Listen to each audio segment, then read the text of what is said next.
Let me get everything set up. This is how we start. So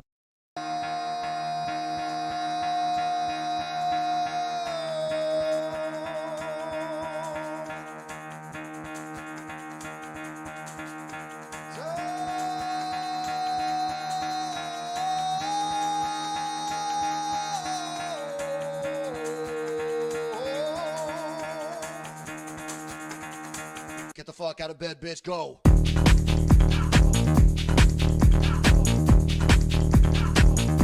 Get up, and then they got go on.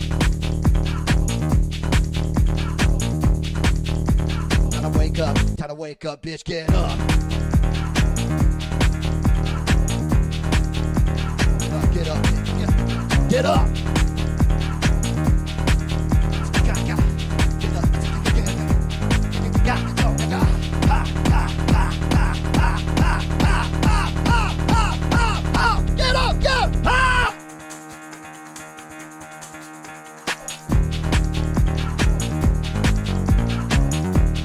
I'll lay down. All right, what's up, everybody? I am scrambling, trying to get too many things done. Welcome. I will put myself. How do I put myself like this? Okay. Oh, I'm out of dress code. Hold on here. Let's get the proper dress code going. All right, so welcome to another episode of whatever the hell this is. For some reason, I am your default leader here. Esteban will join us here. I got to figure out how to get my Instagram hooked up. I never log into Instagram or anything, but allegedly we can go live on that. I don't have my watch that's charging. Like, I got so many things going on. I'm just trying to get organized. I know Matt's got some calls to make. I have to follow up with another agent, and we just got an incredible amount of work on the backside. There are 26 live deals right now that we have under contract. We have 3 offers that we need to answer, and we are looking for help. So if you think you can help our team with dispo, with making calls, with putting deals under contract, anything like that, we are looking for help. So good morning and welcome.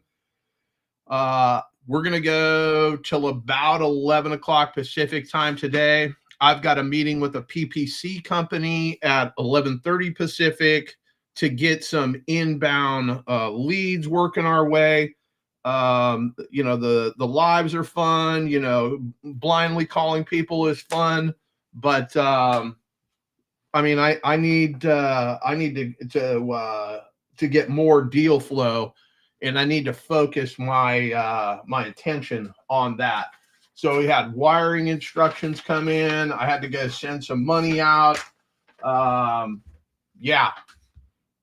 And then I think we've got 3 more deals. So I think we got 29 deals under contract ready for dispo. Matt, good morning. How are you? He might be on a call. All right. So I've got a deal here that let me see here where this is. I've got to call this agent. But there is just an absolutely ridiculous amount of emails coming at me. So I do not care. Don't care. I got somebody that sent me a property this morning. This is just some of the shit that I see out there that makes absolutely no sense. So this guy sent me a deal. It's in Arlington, Texas.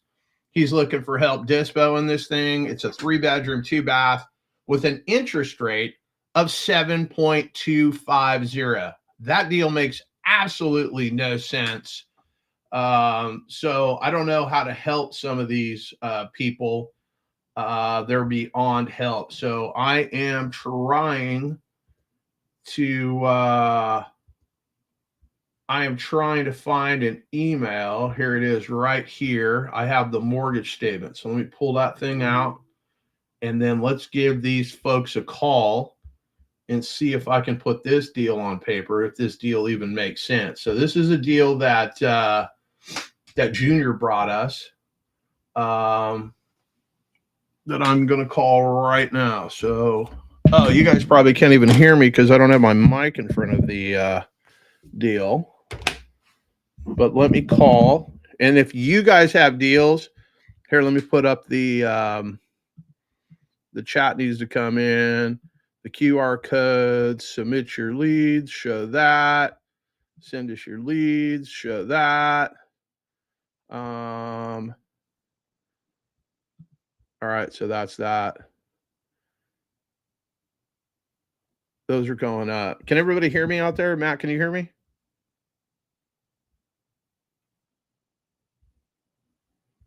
Can somebody give me a thumbs up? You can hear me? You can't hear me? No? Yes? No? Otherwise? Hello? Bueller? Bueller? Bueller? Let me see here. Okay, Joey, what is that? Let's see here. There's Esteban. Thank God you're here, bro. I have no idea what I'm doing. Okay, Esteban, you take the mic. I am going to set up to call this agent. So we got one in Deltona, Florida that Junior sent us. I need to call this agent. They sent me the mortgage statement. I'm going to guess this is a VA loan, being that this is from Freedom Mortgage. And it's been my experience that 99.9% of the Freedom mortgages are VA loans. So I will get the 411, and the interest rate is 3.375. And before you got here, Esteban, I had somebody send me a deal, and I use the term lightly. I don't have it in front of me because I'm trying to get something done here. But they want help dispoing it. It's a 3-bedroom, 2-bath, and the interest rate is only 7.2%, bro. Wow. Yeah. So, I mean, I don't know how you aren't reaching out to private money lenders right now and taking that deal down yourself. Like, what's wrong with you? I mean, other than that and hard money loans, like, what are we doing? Right. Makes absolutely no sense. Let's make it happen. So, we have 8 people watching us live right now. I don't usually, can you see how many people on your end? You're muted. Yeah, so yesterday, No, like, I'm I not don't muted. usually have the keys to the car, so I don't usually see what the demo is.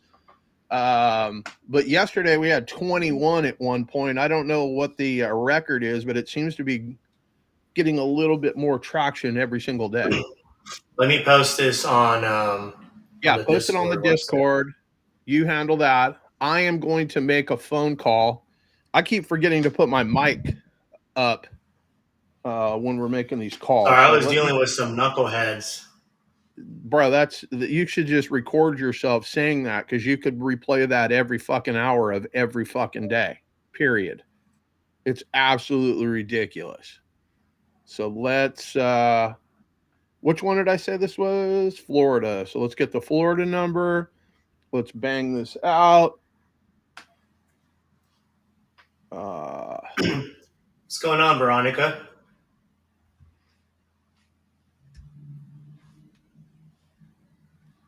So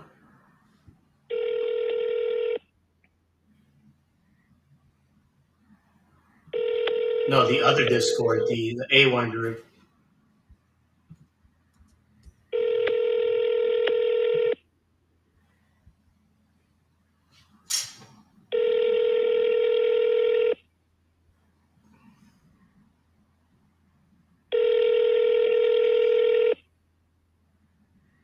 I reckon. Hey, this is David Small with Keller Williams. Please leave me a voicemail and I will get back to you as soon as possible. At the tone, please record your message. When you've finished recording, you may hang up or press 1 for more options. Hey, David, it's John. We spoke a couple of days ago about this property on Abbott Avenue. I got the mortgage statement. I got the correct one now. I'm just trying to figure out what we need to do to put this thing on paper and move this thing across the finish line.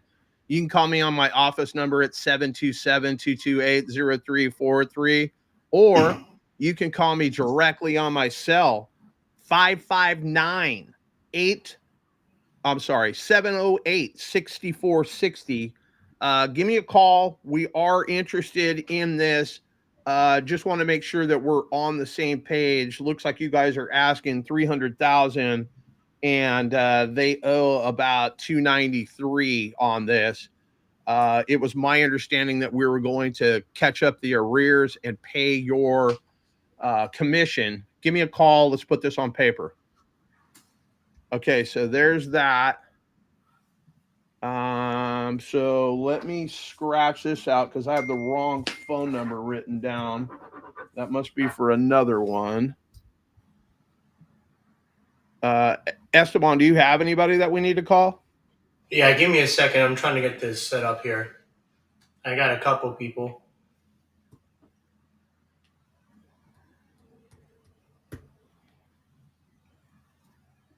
So, if anybody has any questions, any leads you need us to call, you need help underwriting, you have a question about a word you don't understand, something, go ahead and post it on the chat. If you guys want to hop in back here with us, I'm posting the link on Facebook.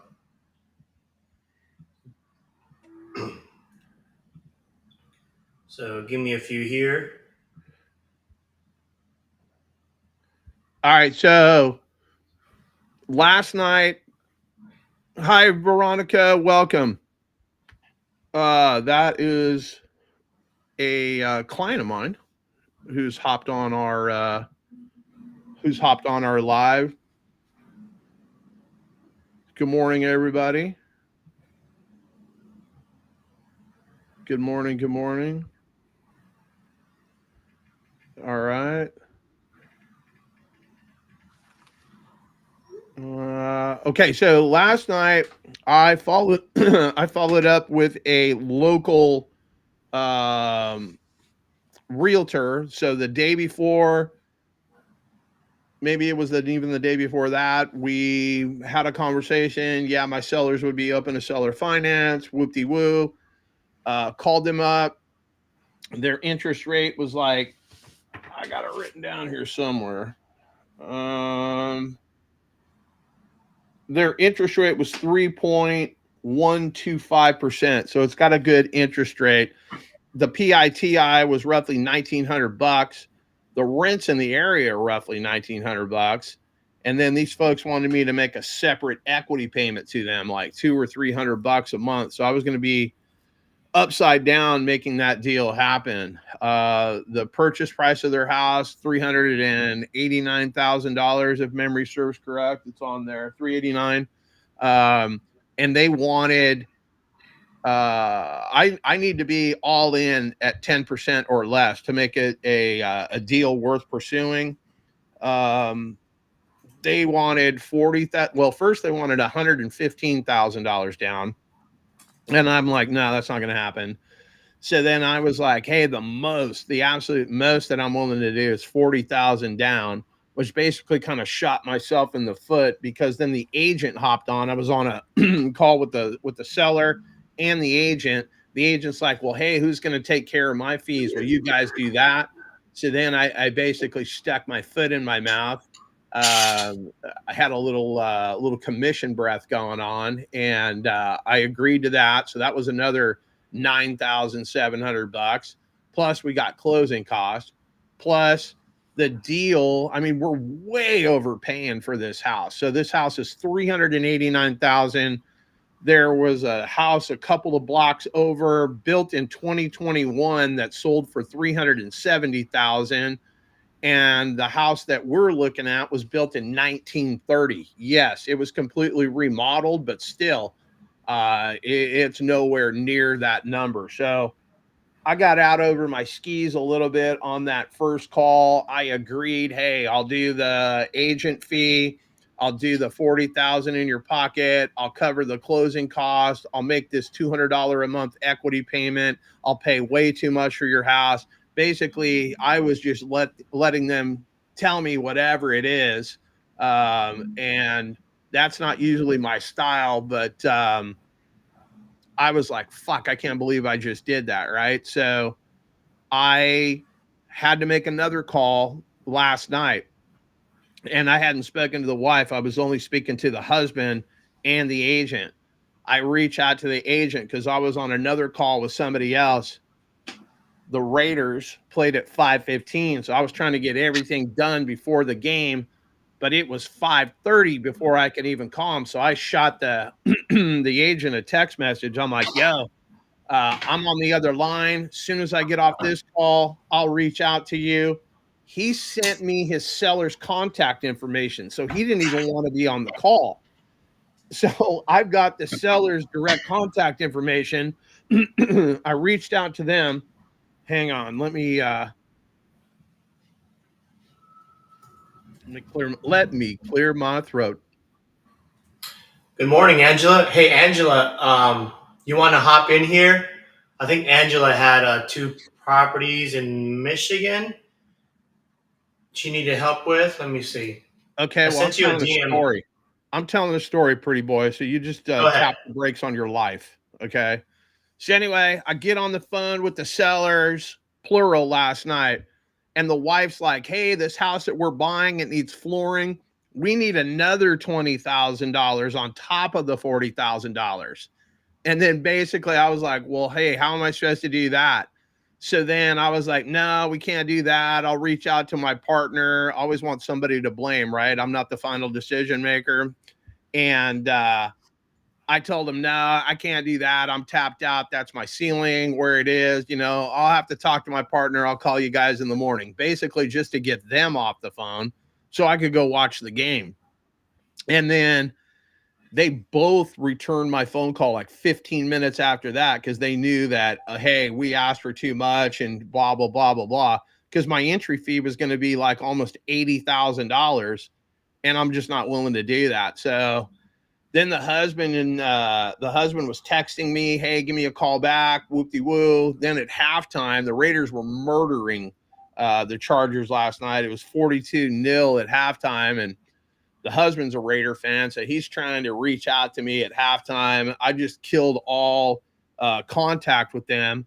And basically my wife's like, hey, aren't you going to call them back? I'm like, no, like, you know, I'm watching the game and, you know, they had their opportunity, blah, blah, blah. So it's not a deal. And I'm going to have to go tell them it's not a deal today. I told them that I would call them after 5 o'clock today because I got another appointment in Delray, California. I'm going to go walk a distressed property, full gut.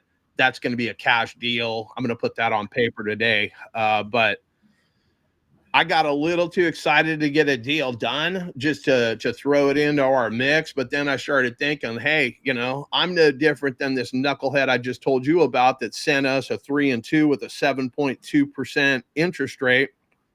You know, my entry fee doesn't make sense. Their interest rate doesn't make sense. I've got to be I got to pick and choose exactly what I'm going to do. I'm only going to lock up stuff that makes financial sense. So this deal that we've got in Florida that I'm waiting for the agent to call me back. Oh, I got to take my phone off do not disturb, or that's not going to happen. You know, that's a deal that can make financial sense to everybody involved. The amount of communications is just absolutely absurd. So welcome everybody. Rolando has a guy looking for a sub-2 in Cameron County. He may be interested in the one in Harlingen you were working on with Jeremy. Okay. Yeah, I don't even know. I couldn't pick Cameron County out of a police lineup. I have no idea where that is. I'm going to assume that that's Texas. So, I mean, yeah, we can locate all kinds of stuff, but, you know, I just close whatever you guys got.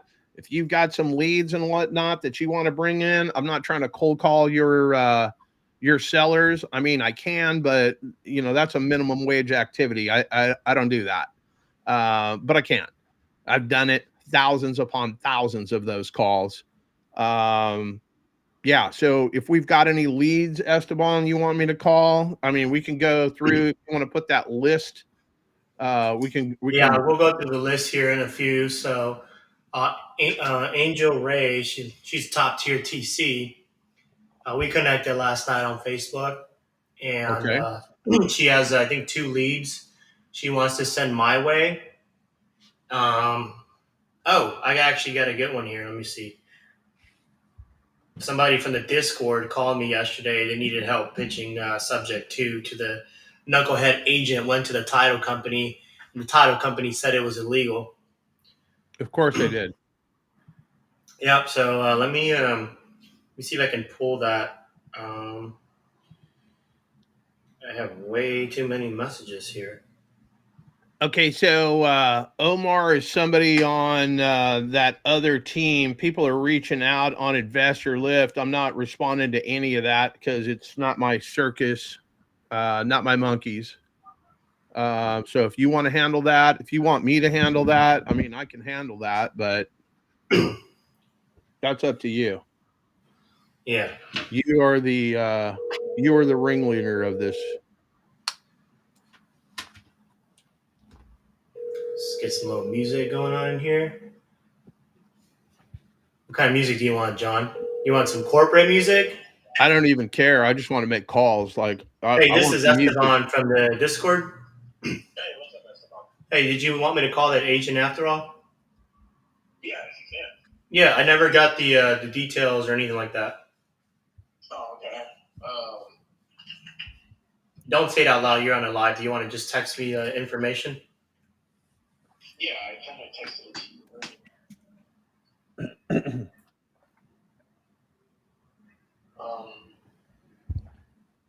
Find you real quick. I texted you 3 times. I'll call it go anyway, John. You texted me 3 times? Let me see. Yeah.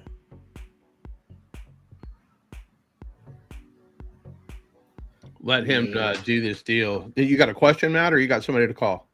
Nope. What number did you text? I don't have anything here. 520 741 2973. So what's the 818? Is that like your burner number?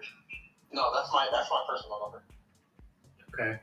Yeah, I don't have no 520 on here. Okay, that's the number I texted. Where did you get that number from? That's the number that popped up when you called me last night. No, I called you from a 956 number. I've been texting somebody from a 956. Don't be a knucklehead like this guy, guys. I've been. Okay. You're a knucklehead magnet. Here, let's just do this. Why don't you just get your stuff together? Shoot me the info, address, phone number. I'll review it and then I'll call it. Okay, cool. All right. These knuckleheads are gonna give me a stroke today, man. Yeah, there's an epidemic of it. All right, guys. So if you want to submit a lead, let me tell you what you guys need. For one, if you go to Zillow and you just send an address, that's not a lead. Just because they're selling, it's not a lead. Okay? You need to, at minimum, speak to the agent, if there's an agent, or the seller. Just get a rundown of what's going on, like why they're selling, why. So that would be the motivation. Figure out the time frame when they're looking to close. If there's any repairs, renovations. Most of the time, if it's on Zillow, you can tell. It's kind of obvious if it needs repairs. If it's a home like 2000 or older, it might need some work done.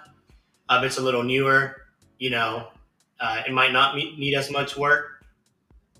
Also, make sure, everyone that's selling usually has some kind of motivation to sell, some underlying problems. So try to figure that out. But at minimum, you got to get these pillars knocked out, and then you send us a lead, and then we'll close on it. If you need help talking to the seller or agent, that's fine. But don't bring me a lead, from Zillow and then just want me to call the agent. You guys need to do a little bit of work here. And that's why we're doing these lives, just to show you guys like how easy it is. Like, you don't need a script. You're just talking to another person on the other side of the phone. So it's not a big deal. If you mess up, you mess up. You're going to get some agents that are just assholes, and you have some agents that are nice, like Amber. So just make sure you guys are, qualifying your sellers. Not everyone you talk to is going to be a fit. Not everyone you talk to is going to want to sell at a discount for 50, 60 cents on the dollar. Not everyone you talk to is going to be open to some kind of creative finance, right? So you have to make sure that you are, qualifying your sellers. So I'm going to wait for this address here from this knucklehead here.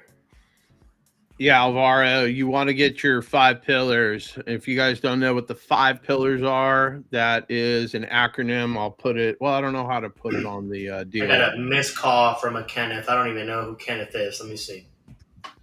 They got a call from Harlingen. Is that the one? Condition, occupancy, motivation, price, and timeline. I've been Excuse me? practicing it. It's Ken. You just called me. I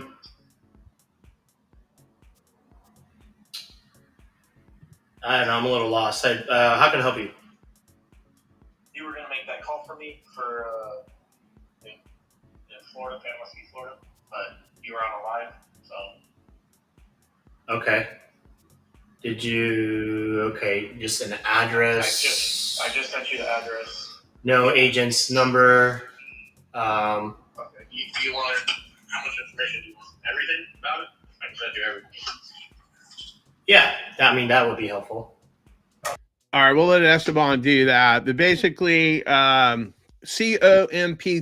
that is the basic framework to get the 5 pillars. You want to know what the condition of the property is. You want to know what the occupancy is. Are the sellers living in it? Is it vacant? Do they have tenants? If they have tenants, that should lead you right into the next one, which is motivation. Hey, if you've got a cash flowing property, like, why are you trying to sell this thing? So the next is price. What are you looking to get for that thing? If it's already listed online, well, obviously you can skip that one. And then the last one is timeline. If the seller's been living there for 40 years, do you think they can be out in 10 days? No, because they got 40 years worth of shit in their house, right? So if it's vacant, well, then, yeah, that is something that we can move quickly on, et cetera, and so forth. If there's tenants in there, am I buying it with the tenants in there? Are the tenants going to be gone? Are they month to month? What's their lease?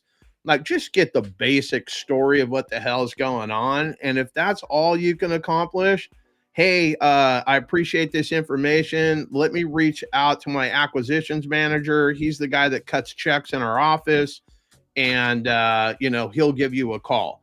And basically, that's when I can step in. You're basically giving me the condition, the occupancy, the motivation, the price, and the timeline. I see so many people call and ask, well, what's their motivation for selling? That's not how you ask that question.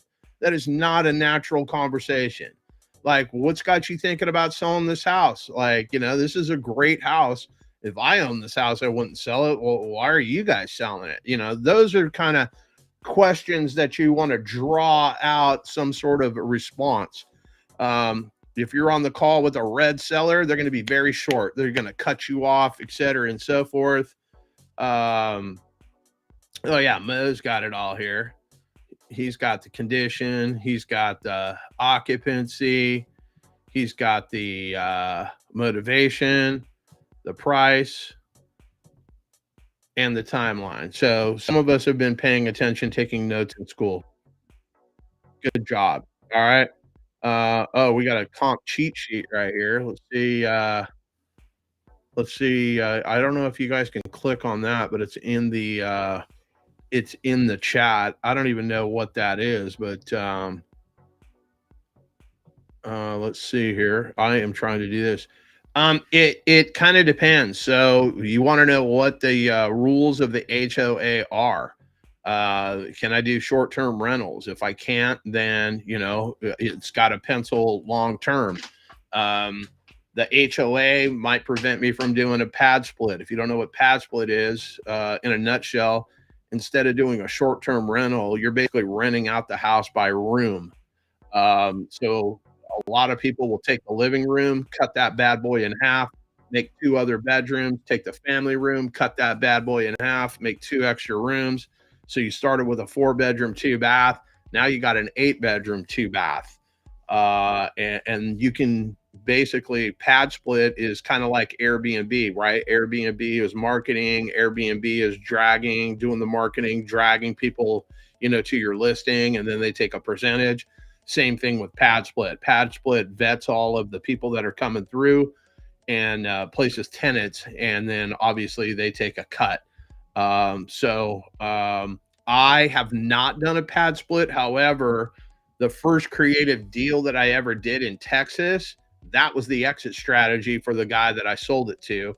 And that's when I first was aware of pad split. So HOAs, it's a mixed bag. It just depends on what your exit strategy is.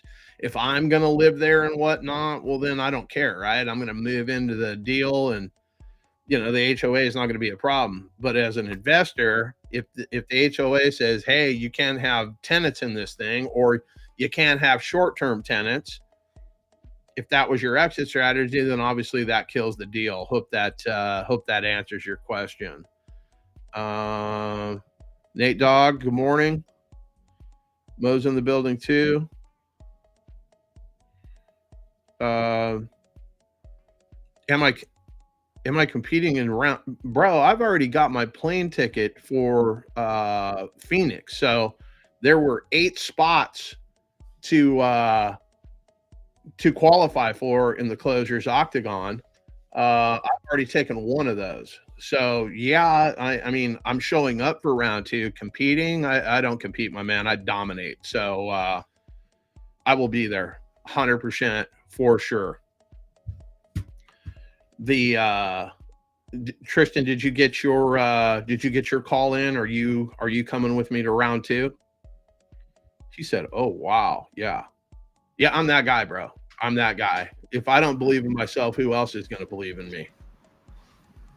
All right, so we got this one address here on Zillow in Lynn Haven.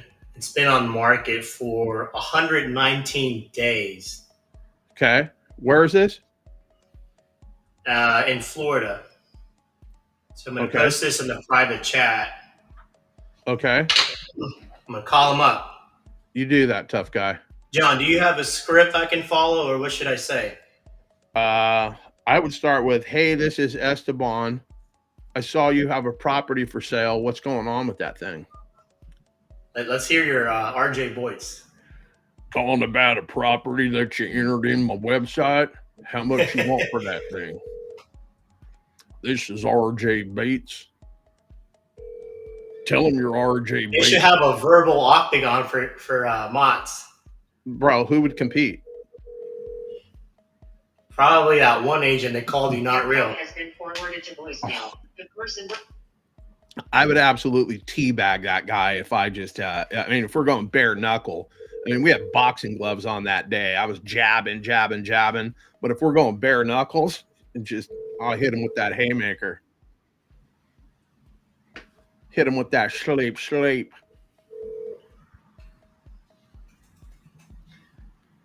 Your call has been forwarded to voice. See, this is okay. So for sure, if you guys take the real estate test, do not fail that part on the real estate test where it says, hey, should I answer my phone or shouldn't answer my phone? The answer is do not answer your phone ever under any circumstances. Don't return phone calls.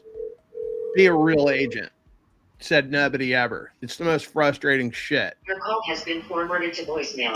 The person you're trying to reach is not available. At the tone, please record your message. When you have finished recording, you may hang up. He's going to drop. Hey, this is Esteban calling in regards to the property you have listed over on Lynn Haven. If you give me a call back, my phone number is 956-382-4168. I would love to close on this before the end of the year. Thank you. All right, called 3 times, no answer. So does anybody have any leads you guys want to submit? Anything you need help underwriting? We got it all here. Hey Esteban, I got Dr. a little Vernon, question. bro. Dr. Vernon, let me bring you on this live, bro. You need to hop in on here. He came to me with a lead. So if you guys send me a lead, just make sure that you have all the pertinent information on there, just so I kind of know how to approach the call.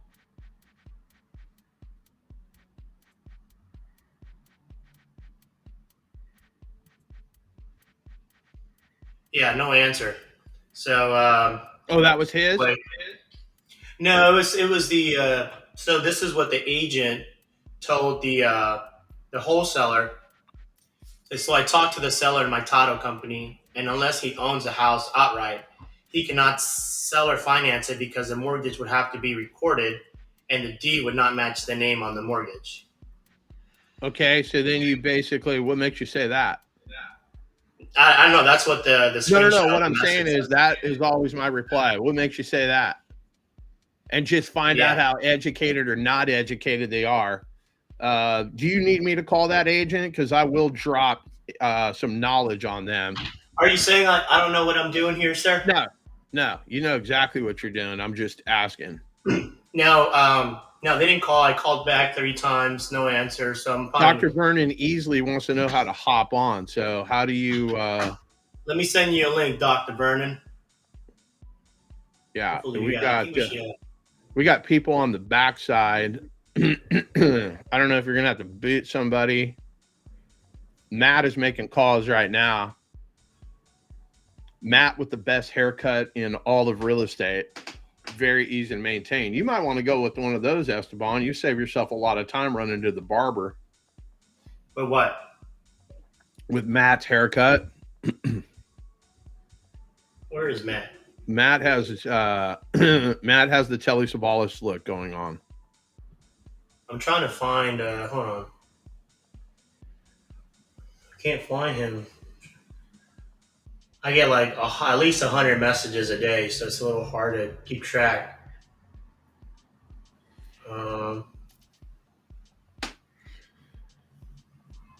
Did you get Angel's deal? She said this. She sent the stuff was pretty unorganized.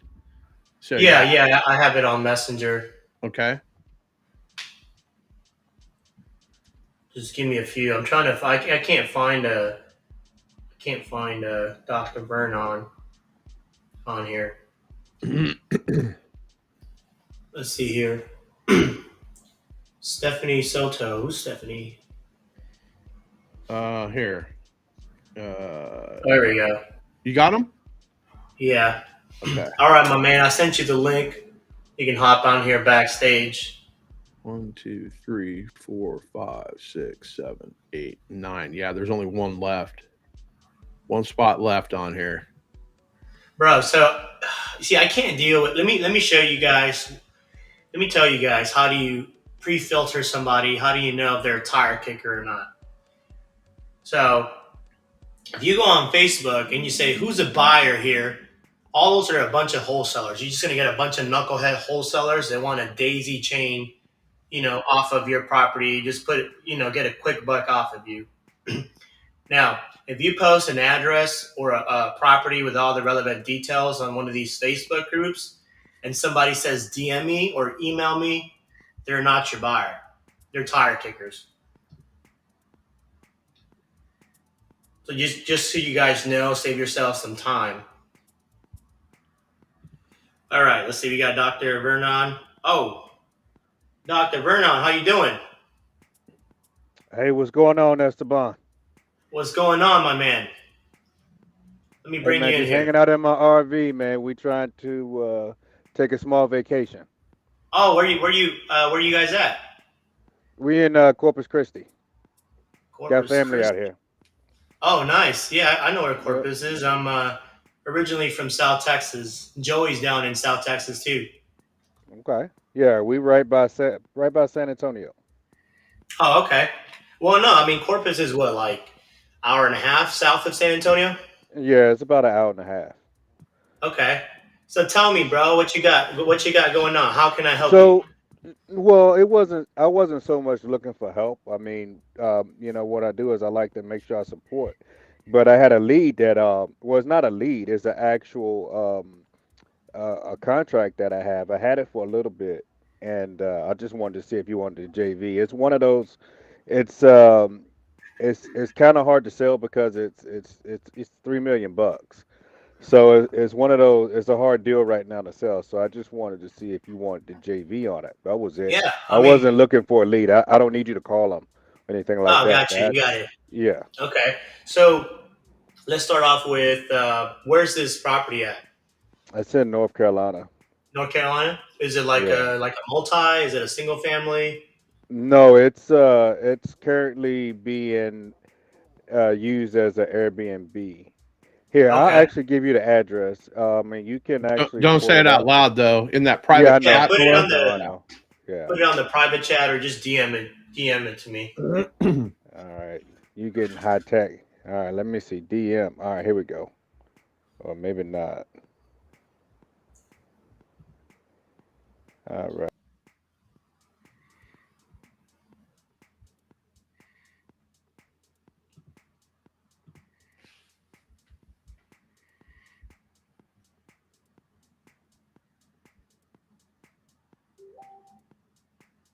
Yeah, I'll answer your question right now, Tinkman.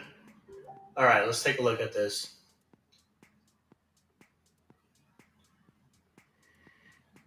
So you have this under contract? Yeah, he said he did. Oh, did he back out? He probably lost service. Okay. Yeah, he said he had it. He wanted a JV. He's already got it locked up. Okay, let me see if I can pull it up. You having trouble getting it up? No, I got it. I'm just trying to reshuffle some of these cards here. See, I'm gonna remove whoever has a camera off. There you go. All right. I'm There's back. Dr. Vernon right All there. right. Hey, man, I'm on my phone, so going back and forth. Yeah, I guess it disconnected. But yeah, I texted to you, Esteban. You should see it.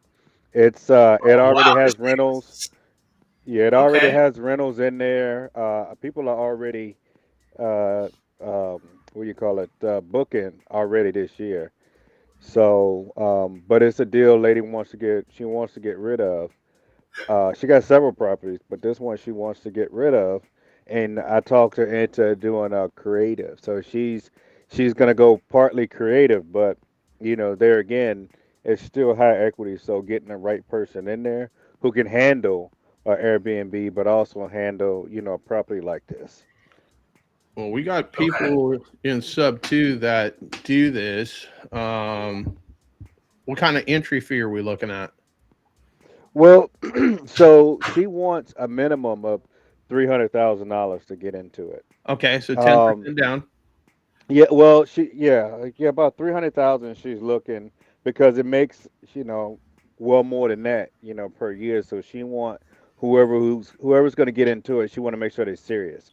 And as far as interest rate, she kind of flexible. I mean, she said 8%. I told her that ain't going to happen. Um, Nope. so it'll be. I mean, it's just flexible. I think I could get it down to 4%. With the right person. She's willing to do 8 years, but I think she's willing to do more than that. Once an offer is put in front of her face. Okay, so So what's the deal? Is she a tired landlord? Is that her story? no, she's been doing this for about 30 years, Uh and huh. her husband passed away Oh, about 6 months ago. okay. She don't want anything to do with it anymore. She said he did all the work on all her Airbnbs, and she just don't want to do it. She just want to live her life with her grandkids. That's all she want to do. She has other properties that she gave to me, but this was the one that I was having a tough time with, because I mean to do it. To put it as a sub two, I mean you can, but when you're talking anything over 1 million, It's just tough to. Those numbers are just too high. Yeah, absolutely. So basically, the buyer pool is even smaller. I just pulled it up to see what the average home value is in that city. It's $905,000. So you're 3 times the median home price in that area, which again is going to narrow your buyer's pool. Now they got a really high. If you look up the Airbnb or AirDNA, Yeah. I One mean sec. it's pretty high John, out have you there. seen What's the that? pictures? Yeah, I'm looking at it right now. I mean, it's nice, but I mean, it could be construed as dated as well, right? The wood paneling. It is. It Yeah. is. She's 70. Well, no, I Yeah, think she's yeah, yeah. 80. It's I nice for take that her. back. She's 80. Yeah, she don't know how to update. Okay. Hell, she don't even know how to do Airbnb right. Right. I So mean, you I'm could not mad probably at the double. kitchen. You know, the Yeah. kitchen is decent, but you know, I don't know. Is there any deferred maintenance that we need to know about? Like, I love No, it's coming no fully deferred furnished. maintenance. Yep, you get everything with it. Okay. Everything that you see, you get. Okay. Elevators, elevators, everything, even the sand. What about those horses in the back? You get those too. Whenever they feel like coming out, you get the wild horses. You get it I love all. it. There you go, John. You can go in there with your cowboy hat, right? One of those I horses. reckon. So, okay, so serious question here. So, how did you come across this? How'd you find the seller? It was me and another sub two student about 2 years ago. Oh wow. And yeah, he brought it to my attention, and we was working it together. And she actually pulled away for about a year, and just because she was doing her own thing with her husband. Then she reached back out to me, um, a little while before he passed, and she asked me, if I wanted to, take it on. So well, she had a realtor before, but she's an old lady. She's hard to deal with. So she just didn't get along with the realtor. She liked me, so she came back to me. Gotcha. Okay, so at the time when you guys came across it, it was on market. No, it wasn't on market. It only went on market for about 3 or 4 months last year, and then she took it off market because her Okay. husband was just getting sicker and sicker. So she just couldn't. She couldn't. She only wanted to focus on her husband. So, and the realtor was trying to get 4 million Okay. and trying to oversell it. Now, even though she's asking 3 million, 3 million is top dollar for that house. But if she's willing, only because she's willing to, take payments and do it over Yeah. time, is the only reason I would even go anywhere close to what she's asking. But like in real estate, everything's flexible. I mean, you guys Yeah. know No, of that. course.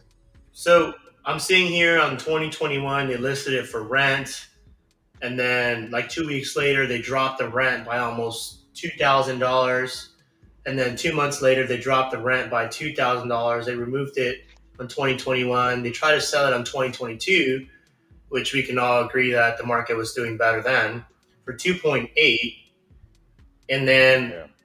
like a week later they bump up the price by almost a million, That's and probably when then the realtor got a hold of it because she didn't know what she yeah, was doing before. So that's probably the yeah, realtor let's trying to oversell it. yeah, and then they dropped the price by 8,000 like a month later, then by 12,000, and then they picked up the price back to 3.68 million, took it off market. What is going on here? That's just okay. John, do you want to call this one, or what do you want to do? I don't know. Do we even need to call? I thought we had Yeah, this do we under need to contract. call? We don't need to call her. I mean, we can. I mean, we can call her, but I mean, Trying to see if we got a she's buyer unique. Hey, over here. we can call her. She's unique. If we want to call it, actually, it'd probably be good training. But yeah, we could actually call her, and then I'll introduce you guys as some of my partners, and then we can go from there. Yeah, let's do it. That It sound sounds like like a plan? it sounds Yeah, like that's a fine. John type of call because apparently he's not real. He called up an agent and they told him to submit a real offer, so he has to redeem himself. Who's that? Me, Yes, John. Me? allegedly. Oh, It says Allegedly. right okay. here. All right. You So got the spotlight. basically, we just need to come to terms and put this thing on paper. Like, do we have a solid offer in hand? We just looking for a buyer. Like, I'm just trying to make sense of what we got going. I mean, the house looks nice. I could just run the Airbnb. Let's just have a conversation with her and figure out what we're Rob, you trying to could run this as a boutique, like a hotel type of thing as well. That'll do pretty good. Okay. Now tell me, how do I call her and get her on here? So just what you would have to do is, you can just do a two-way call. So what I would do is I would call maybe you John. call her and say, hey, my partner is going to give you a call. He's the guy that writes checks in our office, something to that effect. And then I can call her live on this deal. You could kind of set it up for me. I'll call from my Florida number. Free and clear, John.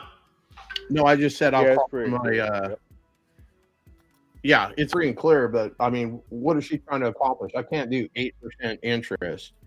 Why does she need $300,000 down to make sure that we're real? Like, Well, it's to make sure that you're real, but it makes Yeah. over 300,000 in Airbnb. So she, it'd be dumb for her to do anything less than that, because she'll end up seller financing it to you, but then she'll make less money. yeah, Then she'll she also would pay make it. less taxes though if I give her less money up front. I just want to make sure Yeah, that she's I'm not going to going pay to put it. taxes on this. Yeah, I So just don't how old is wanna she make again? sure. She's 80, and money. What is it? She's a stubborn old lady. She get two shits about money because she got plenty of it. She just she gotta like you, and then and she just don't want to deal with a bunch. She don't want to deal with all of the computer work. That's basically why she's getting rid of it, because she just don't want to deal with it. She don't want to deal with it. She's one of them people with too much money. That's it. So she don't know what to Okay. do with herself. All right, John. This is your call here. I'm gonna let you take over. So you want to call up? Should I be calling you doctor? Doctor Yeah, I'm an Bernard. actual doctor. Yeah, I'm That an goes actual pretty hard. doctor. What kind of doctor are you, bro? I'm a doctor in business. I love it. That's my Love it. forte. Yeah, yeah. I got Nice. my business administration degree, well, business management degree, not administration. That was years ago. That's But awesome, I bro. tell you what, let me call her. I got another Yeah, you phone. I'm gonna call her. call her on this phone. Yeah, I'm just gonna put it on mute. yeah. I'm gonna call her, and then let I'll me see, fire off a John. If call. you'll put your, let me see. I need your number. So I I'll guess call her Esteban, if directly you from could. my cell. So here, I'm going to send it to you. And Yeah. I'll use my patented lines that I'm sure you're going to enjoy. I like Dr. Brown. He's pretty cool. Yeah, Bro, I'm a cool man. I'm not you, laid back, man. Life is too easy. bro. Hey, this is I too get like easy. Life is too easy. I get like 30 people like send me the same cookie cutter message. That's why I was like, but now that I talk to you, I see you're the real deal. So I'll shoot you more info outside of this live on the RV. Hey, no problem, man. I get it. I done that before too, so I got you. I knew exactly how you felt. I was laughing over here. I'm like, yeah, I know what's going on. I mean, I'm glad you didn't take it the wrong way. No, I didn't. I didn't. But here, let me get this going. So I Yep. know everybody probably excited. So let me get it going so we can do this. All right. So I'm gonna lay it All down. right. I'll be with you guys in a few minutes. Yep. Sounds good. So we have a let's see, I have a call at 12 for an assisted living down here in Oceanside. So the seller's pretty he's an investor, supposedly pretty laid back. Had another person from this live. I'm not sure if she's watching, but her name's Carrie. She's a unicorn agent. She brought me the lead. So we're gonna call it at 12 and see if we can get this thing locked up on a live, and then I'll go walk it tomorrow. Nate, the answer to your question that's on the screen, what happens if she passes away and she seller finances it? That's something that I've got to have a conversation with her. Does she have, Any heirs? heirs such as, son, daughter, something like that? We can put it in a trust. Maybe she wants to donate the money to her church after her passing. I don't know, but we'll get that all ironed out. I'm basically just trying to figure out what she's trying to accomplish. Yeah, you want $300,000 down, but what are you going to do with the money? Are you concerned that it's not how much money you make, it's how much money you keep, right? So are you concerned with them taking your money? meaning Uncle Sam? You know, do you have records? And I'm guessing she probably doesn't. Maybe she does, or I don't know how we're going to get them. You know, if we're looking at a multifamily property, you're going to want the T12s, right? The trailing 12 months, like what people are paying, what the costs are, all that kind of stuff. I'm paying this much for lawn care. I'm paying this much for the bug guy to come do it. I'm paying this much for the pool guy to take care of it. Whatever the expenses are, all of that should be outlined. So maybe the first couple of months you had a gardener and he was charging $200, and now it changed.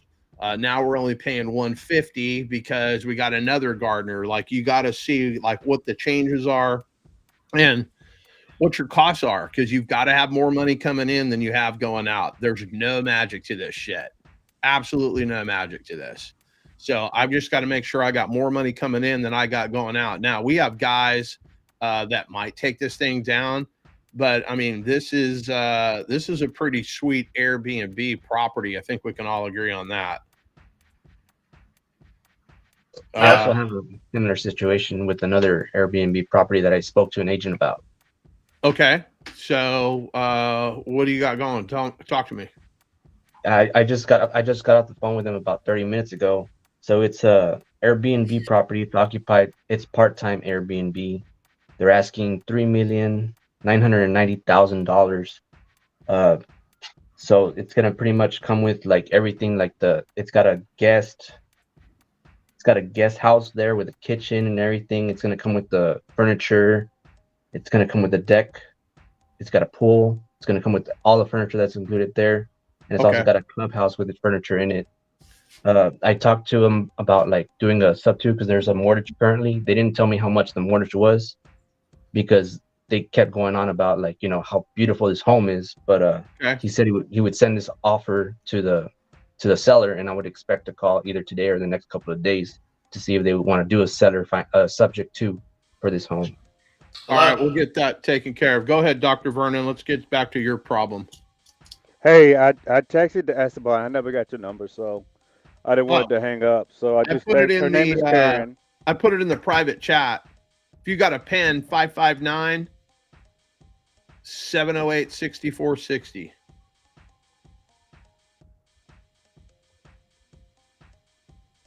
That's my real cell phone number. Okay, got it. Well, you could actually, hey Esteban, are you able to go ahead and give him that number, or do I need to call her back? Give John that number, or do I need to call her back and give her John's number? Let me text Esteban because hold on. Okay. I'm working from my computer and 2 phones, so I'm trying to maneuver. All right. And then I got a 12, but I got a... Shit.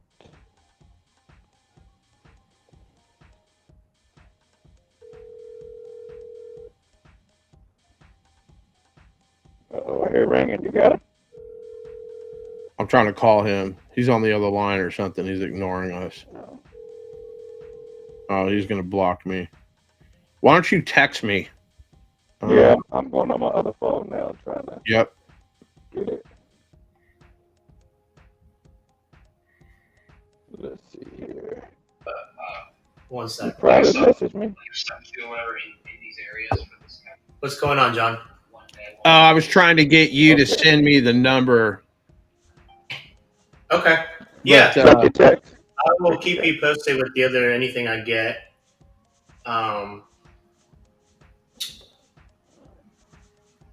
So yeah, just give me. You want to shoot me over your buy box?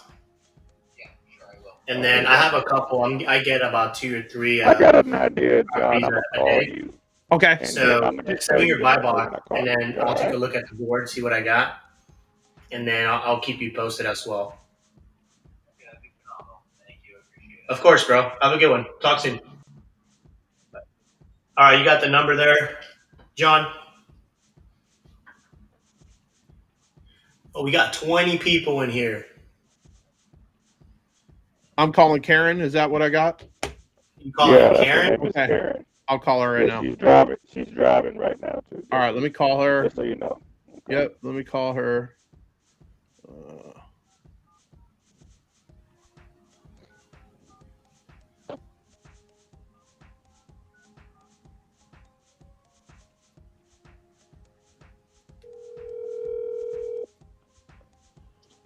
Hello. Good morning, Karen. My name is John. How are you? Hey, John. I'm just doing fine. Fantastic. So, I've got some information that you were trying we're trying to buy this property from you. You're just tired of it? Is that the story? I didn't get the full 411 on this. It's an Airbnb. I mean, this thing is awesome. I want to move in this thing. Yeah, it's really nice. I've got a couple rental properties. I'm just older and I just want to just not have the hassle of, keeping them anymore. I gotcha. Are you living on the beach too? Like, do you just open up your door and you're just there? You're out surfing? Like, what do you got going? Yeah, I go surfing every day. No, John, I live in Pennsylvania. Oh, you do? Okay. So Yeah. how did you come across this? Are you originally from North Carolina? No, I just went down there to vacation, and it's a super great place to invest in. You can't go wrong. They pay for themselves. Right. So, Right. yeah, I've had about a half dozen of them over the years. Gotcha. Yeah. Now this one, how much money is this thing bringing in every single month? Well, okay, you kind of have your off months, and what I do in the winter, I've got a couple that probably the past 15 years, they go down for 2 months, and they totally refurbish, and everything looks like brand new. Like anything I need done, they redo. We don't care what it costs, and so everything looks brand new every year. Gotcha. And I've done, it's the thing is, I'm not really trying. This year, starting January, I'm going to have my daughter-in-law take over rentals because I just, everything's bought and paid for, so I haven't really cared. Okay. But, yeah, I mean, you should if you work it. And I don't know how to do Instagram, and I don't do Facebook and all that kind of stuff. But I mean, she's going to. You should be able to do 400,000 with it, probably. I mean, That's per year. Yeah. Okay. And we're going to be down for 2 months. Educate me, because I'm calling you from the communist country of California, so we don't really have downtime out here. That is a communist It country. is. My goodness, what are you doing there? I'm trying to come move to America with you and the rest of the people. Okay, now I don't know if he told you. Now this house, it's on about 3 acres oceanfront, and it has a 23-foot elevation, so you never have to worry about flooding. It's not in any kind of flood zone. Okay. But it's 2.4 miles into the 4-wheel drive, which is very popular. Sure. Because everybody goes there to see the wild horses. Right. So why don't you get on my website, and it'll have videos and everything. Okay, I will definitely do that. I'm looking at it on Zillow right now. It's just an amazing property. Like, I don't even know if I want to do Airbnb or I would just want to move to America and live here so you and I can go surfing. I do everything. Airbnb isn't like there's VRBO, right? And a lot of people beach house. So I'm on probably a dozen different places. Yeah, this is a lot to take in. Yeah, I have other houses that will actually have links to this house too. Okay. But do you know the website? I do not. You can. Okay, it's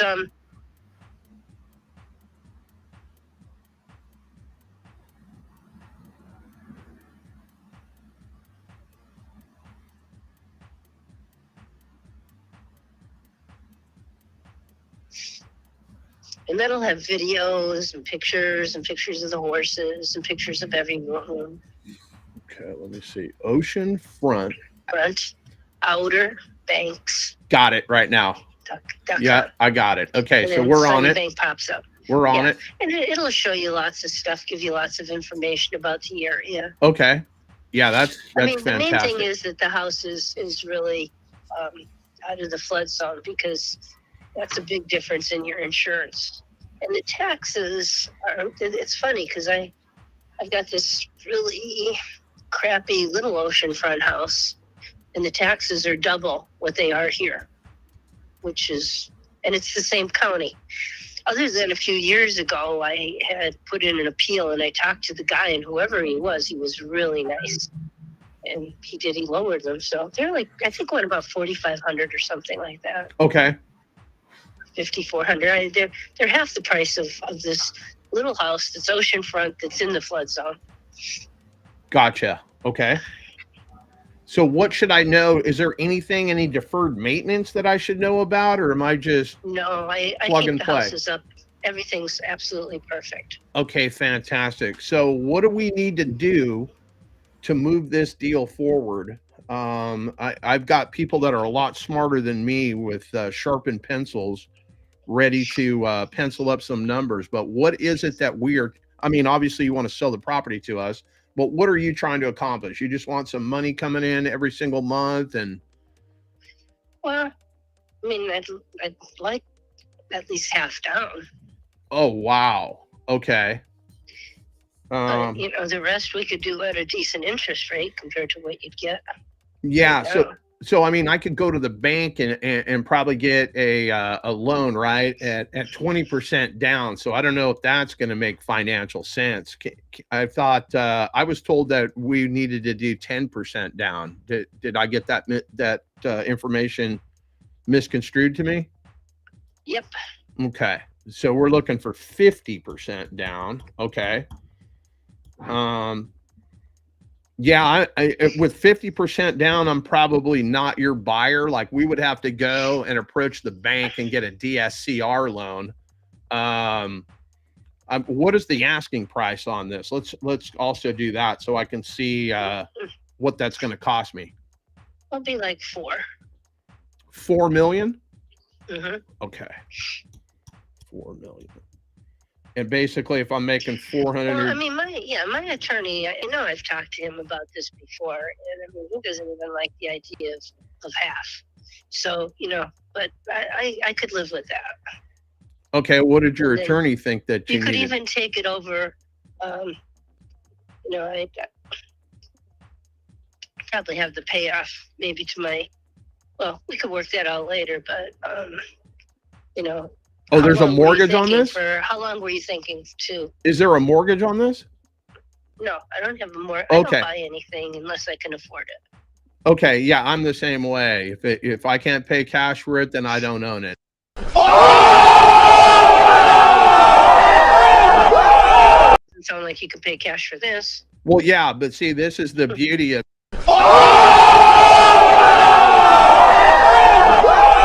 mortgage. They're going to be paying all of that. I don't pay for anything. As long as I got more money coming in than I got going out, I can make any deal work.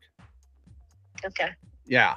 So you said your attorney doesn't want 50% down. How much did your attorney think we needed to put down? Well, he thinks I should not. Whoever buys it should just buy it. Okay. He doesn't think I should finance anything. Okay, so if we do that, if I go to the bank's going to send an appraiser out. So what if the appraisal comes back and says the house is worth closer to $2.7 million? What do we do at that point? I don't know. Then we'll think about it, because I got a good income coming in for it, and I don't need to sell it. Okay, so if I put this under Okay, if an appraiser comes in and says that, and you're going to pay cash, yeah. then it's negotiable. Okay. Yeah. So, I mean, I wouldn't be paying cash. I would be getting a DSCR loan from the lender. So basically, I would put this under contract with you. We can agree at $4 million, but the appraiser is going to go out. The bank's not going to loan us more money than the house is worth, right? Well, I mean, there's things down there half that price selling for that price. So my experience with appraisers is that whatever you tell them you're going to get, they appraise it for. I don't know why. I don't think appraisers are that great, but yeah, you're going to need an appraiser to come in. So if you say you're at 4 million, chances are, I mean, when they look at comparables, that they are going to come up with that. Yeah. I mean, there's comparables up in the town of Duck that are just on a little lot that are half the size of that house that are in the flood zone, and they're selling for over that. So do your homework, do some comparables. Okay, we can definitely get that done. And how soon are we looking to wrap this up? Is this something that you're looking to get done in the next 30 days? Do you need a little bit longer than that? I'm in no hurry. I don't care if you buy it or you don't buy it.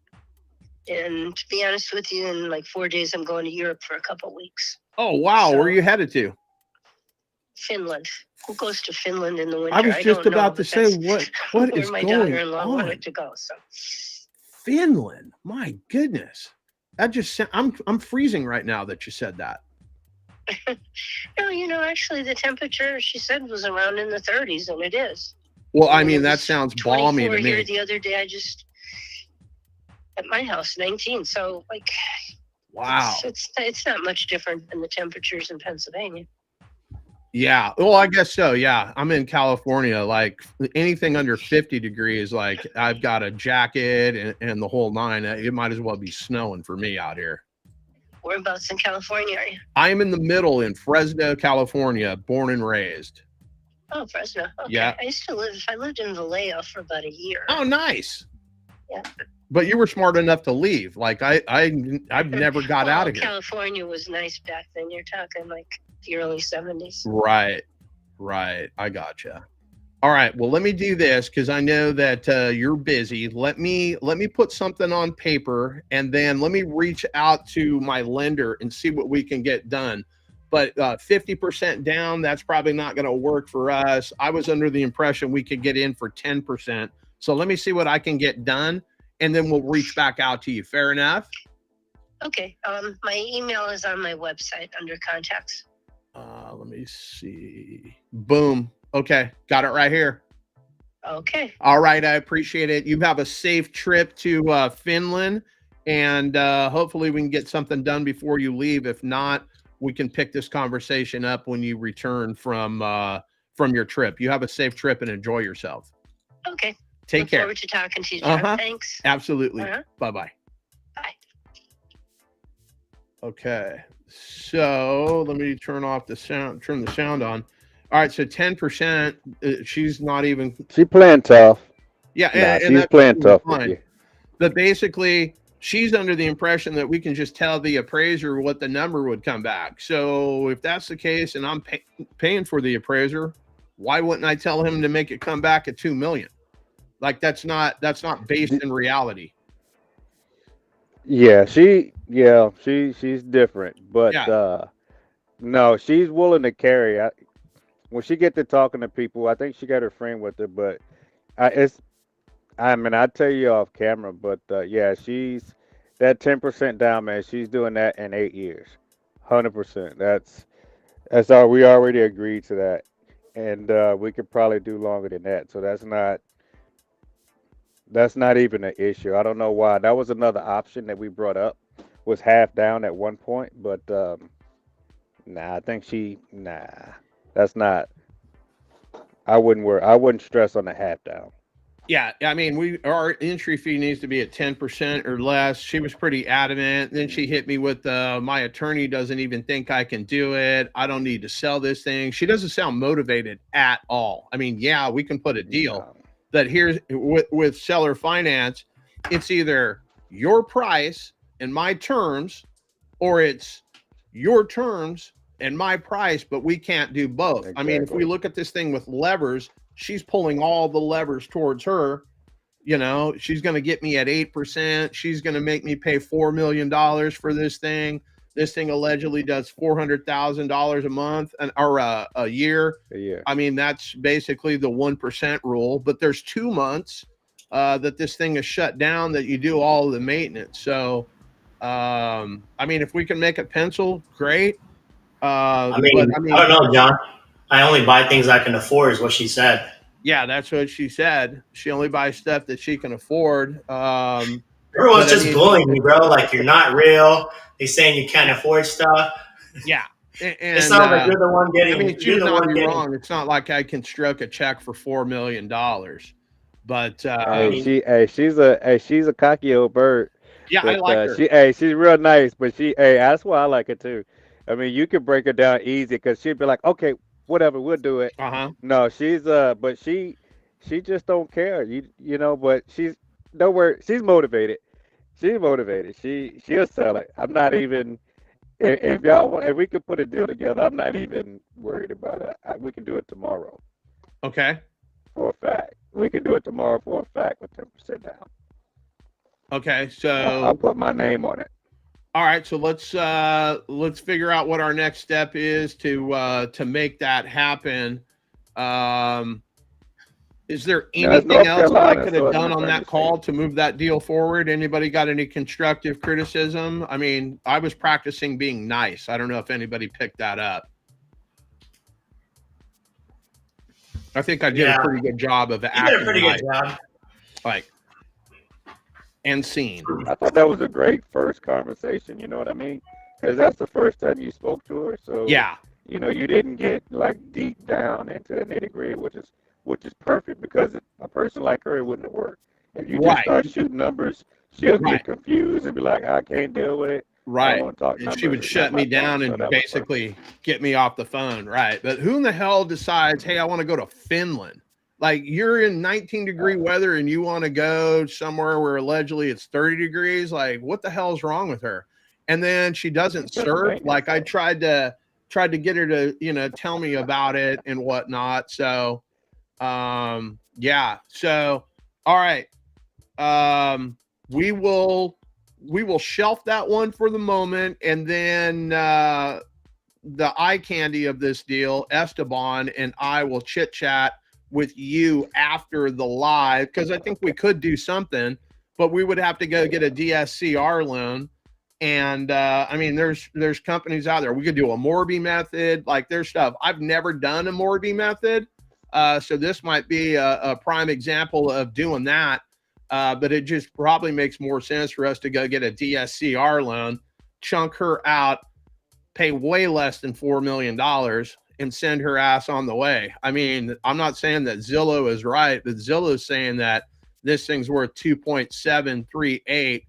I mean, I can pull comps all day long, but you know, the comps, and you know, she told me that she'd be open to whatever the appraiser said. So those of you scoring at home, back in and I want to be careful about what I say. I used to do loans back in the day. And I'm not going to tell you where I worked, but basically people would call in and they were using their houses as an ATM. So the last time the housing market crashed, people are basically just using their house as an ATM. And folks would call me up and they'd be like, hey, I need to get, you know, a $200,000, you know, cash out refi. And I could call my buddy, let's say his name is David. And I would say, hey, David, got a client here. We need to show 400,000 on their, you know, for the value of their house so they could pull out $200,000. No problem. They would just roll over to the house. This house could just be one brick and a flat piece of dirt. They're not doing any, they would drive by. They may not even go there. They would just basically structure up values based on absolute bullshit, right? So then I would get the appraisal back. It would say $400,000, and basically our bank would just throw money at them. Well, then the house is not worth whatever it is, and people started walking away from those houses, right? They let the bank foreclose.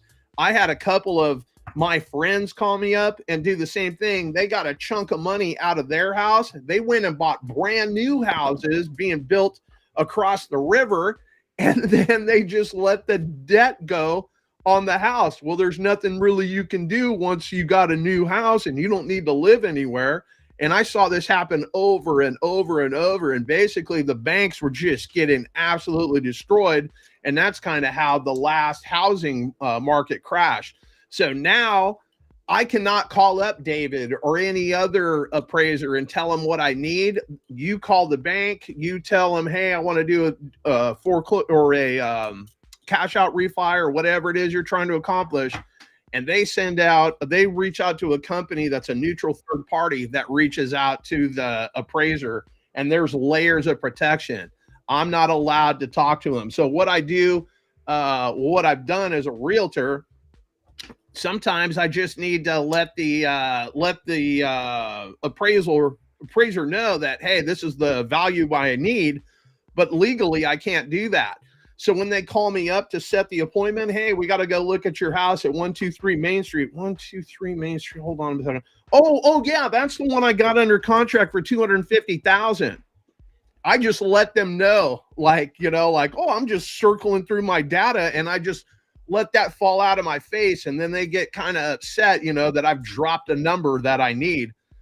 But 9 times out of 10, that's what that number comes back, or a little bit more. So yeah, that's where we're at. But you could send 10 appraisers in to a house, and they could come out with 10 different numbers. Like there's no real, A, B, C, D, E, it equals this much. It's just, it's based on opinion.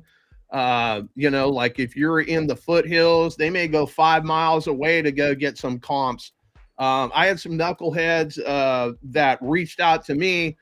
They're sending me an $11 million property that they've put under contract for $5.7 million. Well, hey, that sounds phenomenal. It sounds like they're buying this thing 50 cents on the dollar. But as I'm digging through it, I realized, this thing was on the market, 6 months ago at 5.9 million. They got a 200,000, and this thing's completely dated. It needs everything. And I mean, you got people out there that are just, they don't really understand how the comps work. So they're sending me comps from 10 and 15 miles away. Like, bro, we're comparing apples to apples. We got to be in the same orchard. I like to be on the same tree, meaning that the apple, the house that's a direct match for the same builder, the same bedroom count, the same square footage, that's right down the street on the same street. Like those are your best comps and whatnot. So, Dr. Vernon, I appreciate your time, my man. We will definitely turn the screws and see what we can come up with, either a Morby method or a DSCR loan. And then are you just trying to wholesale this thing? Are you trying to keep this thing yourself? Like what's the... No. I'm looking at JV. Okay. But I'm actually, I'm having fun on this one, and I know I got time. So this is kind of what I was thinking, John, too. I would offer her $2.6 million for this house. I will put the $300,000 down, have her carry it for about 10 years. And then I'll make sure I have a clause in there where I can refinance it, because the high comps are at 4. I mean, and then the absolute low comp that I found is 2.7. And a lot of those, well, one of those is not even an Airbnb. So, I mean, it's hard to get comps because, what an Airbnb versus just a regular house. Correct. But, so if she's carrying it for the first few years, you got time before you can refinance that house. Yeah. I mean, not lease her out is what I mean. Yeah. So you could take your time with that, make payments to her, but you can still get a loan off that house. So so in essence, you're making money on a house. You're making money on the Airbnb. You're making money on the money that you pulled out the house that you can put somewhere else. And then you got time to pay her back. You know what I mean? So, and depending on whatever interest rate you get her down to. You put money in front of somebody's face and lock it down in the contract. It's different. $4 million, I definitely wouldn't. I mean, that's just other people talking to her. She's putting stuff in her ear. But no, when I called her, she 2.6. Okay. All right. So we'll re-engage right after this live. I'll send Esteban a text to make sure that happens. Yeah, I got his. I'll show you my number. Okay. Yeah, I'll show you my number. So that's what we'll do. Let me jump in with Joey real quick, who's got the proper dress code on as far as a cowboy hat. He's got a deal for us in Austin, Texas. Joey, what is going on with this thing? You have no sound. How about now? Talk. Hello? Yeah, Hello. no, I got you. Okay, I turned your volume up. What's up?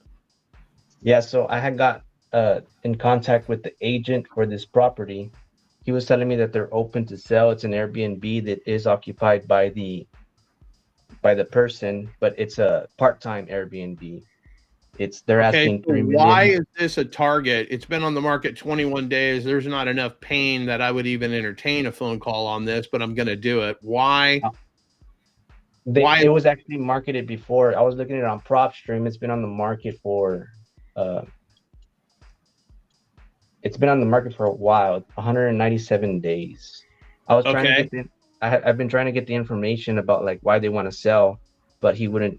He doesn't really know. Like he doesn't know the mortgage or anything like that. He said he would get me into contact with the seller to work out some type of creative financing that he would be pretty open to talking about doing something creative here. Okay, let me just call this. Let me just call this knucklehead, and I'll just go into this thing. It's going to be on. I got it right here. Unless it's the 512 number, right?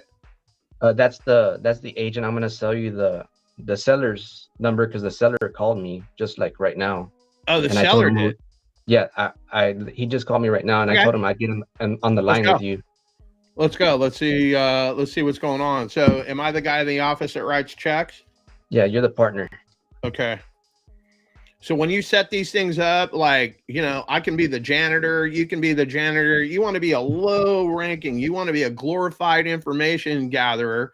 Because here's the deal, you play it like, hey, like, don't kill the messenger. You know, if I go to my boss and he says, you know, we can only pay 300,000 for this thing, like, I don't want you mad at me. I always have somebody that, you know, me and the seller can be pissed off. Can you believe I called Esteban and he said it was $300,000? Man, he's a stupid son of a bitch. You know, whatever. We basically get together and pick on Esteban, you know, if that's the boss. But basically, you know, people say, hey, I want $4 million. Okay, so if I go to my boss and he says that we can only pay $3 million, should I not even call you back? Yeah, don't even call me back. No, you can call me back. You know, we can have a conversation. But basically, that's how I set stuff up. But I will handle this. So I PM the number there on the private chat. Kenny and Hardgrove? The name of yes. Okay. So Kenny Hardgrove. Let me do this. I still got an hour. I have a call with a PPC company that everybody raves about. We're going to step up our lead gen. I just need solid leads coming in, and we can get those closed. So let's get. All right. Hey, real quick, I gotta answer this real quick. Give me a second. All right. So somebody in the Pace Morby group, Blake. So I'm going over your post here. It says afternoon. I submitted an LOI on a deal, right? And just got back. They said if I can up the earnest money and shorten my time frame, it's a go. 526 units in Columbia, South Carolina, Class B, purchased 68 million, assumable loan 54 million at 2.65, and they're asking for an earnest money of 650,000. This is not a deal. You're missing rent rolls. You need a trailing 12. What's the pro forma? Do you have an OM on this? Like, there's a lot of information. What's the purchase price? 54 million. Why are we looking at deals like that? Hold on. So this, I made a comment on the Pace Morby group. I saw somebody, and Blake came in on here. So Blake, we'll go over your this is not a deal. We'll go over your property after this, and we can break it down. But you need a trailing 12. You need some rent rolls. Okay. You need I have the OM rent rolls and send me that via Messenger. I'll take a look at it. Fuck yeah, Blake. Let's go. Yeah, typically earnest money is just 1%. You want to make sure that you have an inspection period. I have a buyer in my back pocket that would take this down. Look at my Facebook. I just did an interview with her. She closed on a $20 million multifamily here in San Diego. I forgot about that. Just so you know the kind of people I'm dealing with, so I know what I'm talking about. So send me the zeros. details on this. I'll take a look at it. All right, John, go back to you. All right, so I'm going to agree with Jay. 54 million is crazy, but it's just zeros. We're going to figure it out.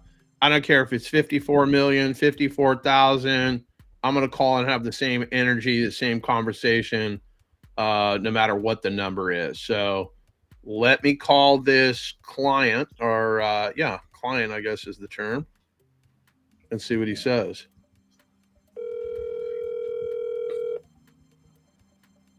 Hello, it's Kenny. Hey, Kenny, John Motzenbacher. Call. Yeah, but what's a Mawson blocker? Motzenbacher is a name that I had trouble spelling as a child. Motzenberger. For my first name, because they gave me so many letters on the back end, it was just crazy. But what's the heritage? It's German. Okay. Yeah, I'm German, Italian, and Portuguese, according to what they tell me. Yeah, that's. Sounds like a mutt. Oh, those wild ass parties. The wild ass parties? You're German. What are you, German, Yeah, Italian? What yeah, German, Italian, and Portuguese. So I was from a wild ass party one night. Probably that I would concur with that. Some people got together, and here I am. Okay, so I talked to your gatekeeper. Ooh, the gatekeeper. Okay. Yeah, and sort of gave him some background, because when my wife and I paid cash for the initial house, and it, before we go any farther, is this your mobile? Yeah, this is my direct cell number. Yeah. Okay, hold on one second. Yep. I'll send you something. Yep.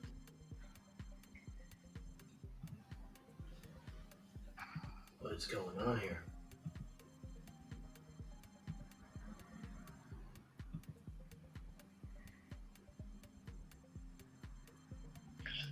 Well, I'm going to call you back in 1 minute. Sounds good. I'm standing right here, my man. No problem. Okay, so I never had anybody try to figure out what the hell my last name was, but he said it better than Esteban. He didn't go to Motzenberger, so props to him. Hey, you ever seen the video, the Welcome to Good Burger, home of the Good Burger? No, I'm not a movie guy. I gotta show you. No, I don't. Well, if this guy calls me back, I'm going to miss it, but go for it. Or you got to look it up. So I posted, there's 3 Houston properties on the chat. This was brought by a friend of mine, Con. He's a sub-2 student. I think he was negotiating on them, but they fell through. One of them, they ended up taking it off market and put it for rent. Okay. So maybe we can call these after. We can split it however. Yeah, I got an hour before my call. But I don't like when Kenny lies to me. He said he was going to call me back no less than 1 minute. Oh, he did. There he is. All right. Yes, sir. Okay, you should have 2 pictures. Yeah, let me see. I'm going to pull those up. Oh, yeah. I got the aerial photo. Uh-huh. So there was a before and after. And the before, it's sort of a gray. I don't know why it shows up gray, but all it was a 3-bedroom home. Beautiful home. But it was set on rock and cedar tree. Okay. And in 3 years, and if you look at the before picture, there's a little blue tank. And the blue tank was a well tank. And okay. When we went to the house originally, I've been looking for about 4 or 5 months. I put in an offer on another home for 1.5. They wanted 1.8, but it needed 300,000 worth of upgrades. So anyway, that didn't work out. And I looked for about 3 months, I guess. And I'm a design guy, and I just colors and everything. So anyway, when I found this home, we went to an open house, which was the same day it was listed. And when I was walking through it, it was perfect. And then I heard him say something about a well. And I walked over to the agent. I said, so this is on a well? He goes, yeah. And I went to my wife. I said, we're going to make an offer on this. So I told him, we'll make you an offer tonight. And we did. And then we bought the property. Okay. And we changed the flooring and the carpet. I put a commercial grade carpet, and carpet looks great. Anyway, and we've had a lot of guests, by the way. But this is our home. And before we developed it out, I said, Stephanie, I don't want to pay for all of this, because everybody that saw our business plan, our projected pool clubhouse, they looked at it, they always said, Kenny, you need to Airbnb this. I didn't even know what Airbnb was in 2016. Okay. So we got an Airbnb permit in 2017. And once we got a permit, I decided I didn't care about money as far as I spared no expense. And we put in 2,100 square foot, $1 million pool, gas clubhouse, and we put in a resort style pool. And you can see all that from the aerial view. And then we added 2 extra bedrooms. And so we have 2 master baths and an extra bedroom and a master bathroom. So now it's 5 bedroom with a media room, blah, blah, blah. Okay. So I did all that, but I didn't have a job, and I knew I didn't qualify for a jumbo loan. Our credit was great at the time. And, but I had a relationship. I have a car business as well. And I've raised millions of dollars on ventures. So I had a relationship with a commercial banker. I wrote an executive summary. I did cash flows, and I got a $1 million commercial loan. And I was telling Jose that he said, you take over the mortgage and blah, blah, blah. And I said, well, we don't have a mortgage. We have a commercial loan, and it ends in exactly 2 years, in December in 2 years. And I got locked in at a really good rate, 4%. But so I don't think any of this is going to work for you guys. And I'm always open to listening, but I just don't think this is the property that, based on what I heard him initially say, y'all wanted to do. And keep in mind, if we draw a line, your offer versus somebody else's offer and getting full payment. So in my mind, I'm thinking, well, y'all's offer is only if we cannot sell the property. Correct. And we can sell the property. That's the thing. We just listed with a new realtor, and I think we maybe 15, 20 days. We've already had 3 showings. We've got 1 potential, and we've got another person in Houston that's looking for a vacation home. They must have more money than God or whatever. Right. But they got a daughter that goes to UT.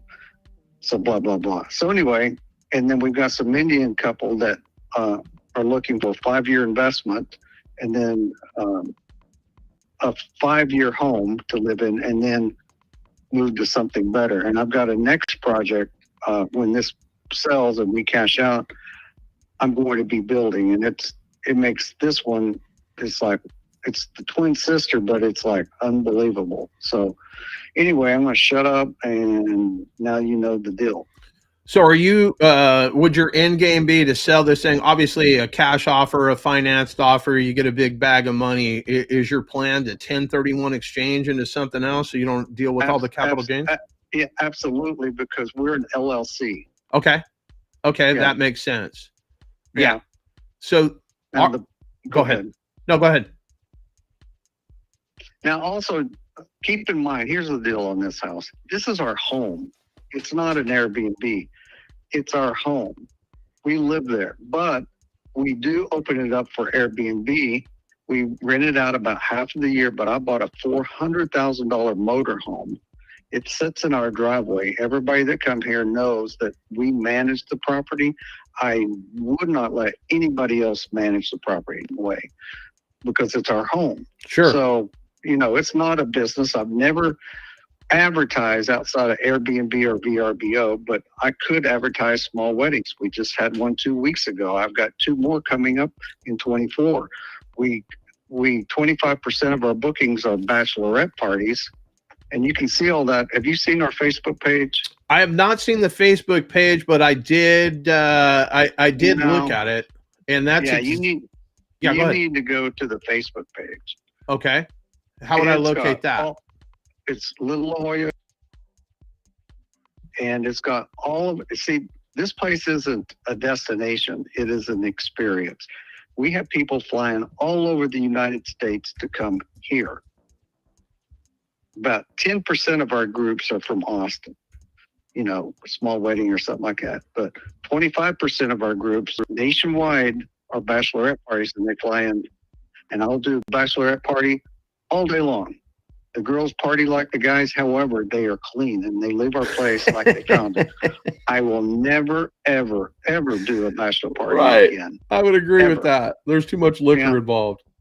Well, the girls drink like the guys. My Chicago groups, 25% of my groups come from Chicago, and those girls, they hammer down, but they're clean. They're just, it's a trip. And I'm surprised women even marry these guys. They're just pigs. Right. I get it. So anyway, where are you? I am Where do you in, live? I'm calling you from the communist country of California. I'm right in the middle in Fresno. Okay. Well, I'm in Carlsbad today. Oh, okay. I have a timeshare here, and we come out twice a year. Oh, okay. And that's why the name, I used to live in the La Jolla area, and that's why the name of our place is called Little La Jolla. Gotcha. And then people, every time they came, they kept going, man, this is like your own private resort. So I added the tagline, Little La Jolla Resort. Right. I like it. And that's how we branded it. And the pool, our guests, they do not get out of the pool, ever. They just stay in the pool all day long. It's a trip. Well, I mean, it's Guys, an amazing pool. Obviously, I can see the photos on Zillow. Well, did you see the video on Zillow? I don't know if I saw that. Let me see. They make it so hard to find. You go to Facts and Figures and then open up the more and then look to the right. It'll say virtual tour. Hit that. It's actually a video. Okay. And it'll give you a video of the property. Okay, let me see here. Facts and features, show more. Let me see here. Oh, yeah, virtual tour. Got you right here. That's but when you see what people say about it in the Facebook page, that's the experience. Yeah, this is amazing. That's what we do. So if I were going to keep it and I was going to make it a full-time business and it wasn't my home, I would market weddings. I would market all kinds of stuff. I just don't do that because it's her home. My wife could get a $12,000 fee for 5 days. She don't give a shit. Right? It's her home. She doesn't want to be out of her home. And money means nothing to her like that. Right. Yeah, it's not a business. It's her home, like you said. So and we got the LLC mainly because, I had to have it to get a commercial loan. Right. And liability issues also. So. Okay. All right. Anyway. So that's the deal. So should I reach out to my lender and see what kind of a DSCR loan I can get? Do you want me to circle back? I mean, it sounds like you got some traction on this. Obviously, your number one option is going to be to sell this thing to somebody that can give you a bag of cash so you can move on. And then if you can't sell it, I'm a great option. I don't think we're going to. Anybody that has been here and looked at it, their jaws drop. Oh, I agree. The pitchers think that they get here, or they think they know what they're going to get, but when they pull into the lower guest parking, their jaws drop. And they always say the pictures don't do it justice. Yeah, I thought wedding venue, right when I saw it, I was like, this would absolutely be perfect. My cousin has 7 wedding venues right here in the Central Valley. And I think this would be a good destination wedding venue. Look at the videos on Facebook of our weddings. Mm-hmm. There's one of Clayton and Laura, and I know you're a man, but it'll make you tear up. Oh, wow. Yeah, it's amazing. So, all right. So there's also a dance music video that was scroll down till you get that one. Darzana, it's on YouTube. 50 Cent. It was produced here. Oh wow. So, okay. Well, let me do this. Let me know if you have an interest, and I'm open. We'll see. Yeah, I got the kids getting out of school today, and then unfortunately, I'm going to have them for 3 weeks. So let me talk to my team, and then would it be okay if I reached out to you on Monday?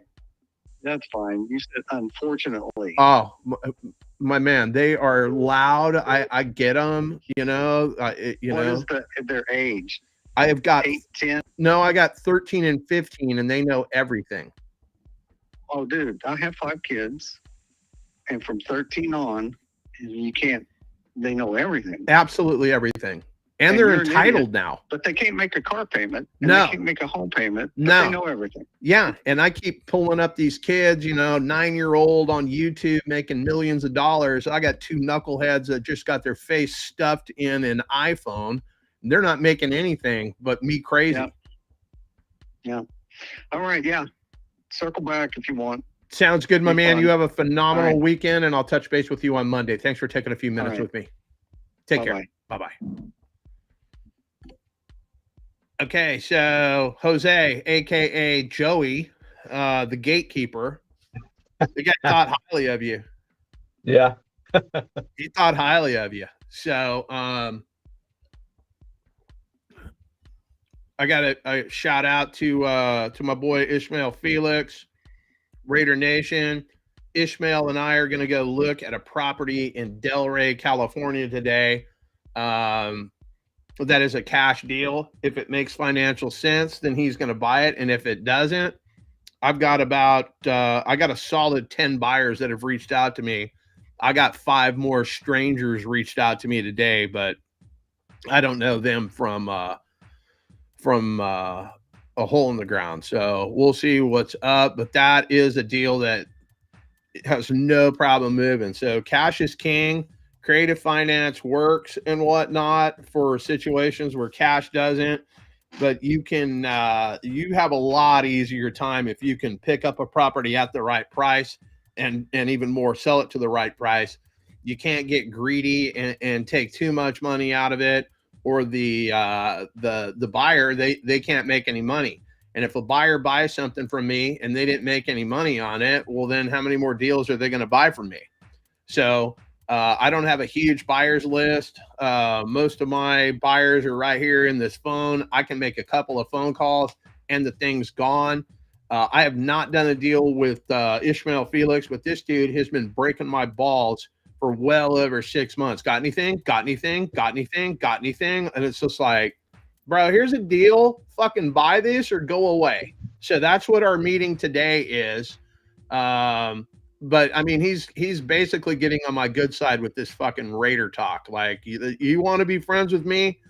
Tell me you're a motherfucking Raider fan. Like, that shit, I won't remember your name and whatnot, but if I see you, I'll remember who your fucking football team is or your baseball team. And I just went to the bank yesterday to do a EMD wire. And the chick that's doing the paperwork, well, she's got all this Dodger bullshit behind her. So I let her know, hey, I'm always wearing my colors. Like, what's up? And then she busted out the wrist.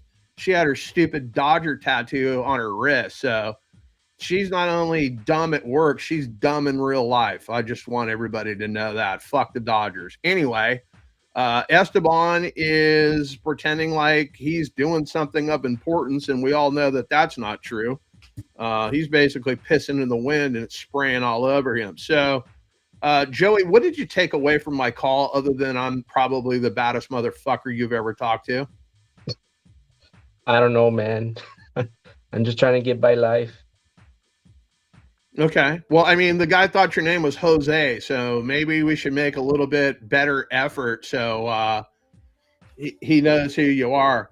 Fucking gatekeeper. I talked to the gatekeeper. That's what he said, bro. He said he talked to the fucking gatekeeper.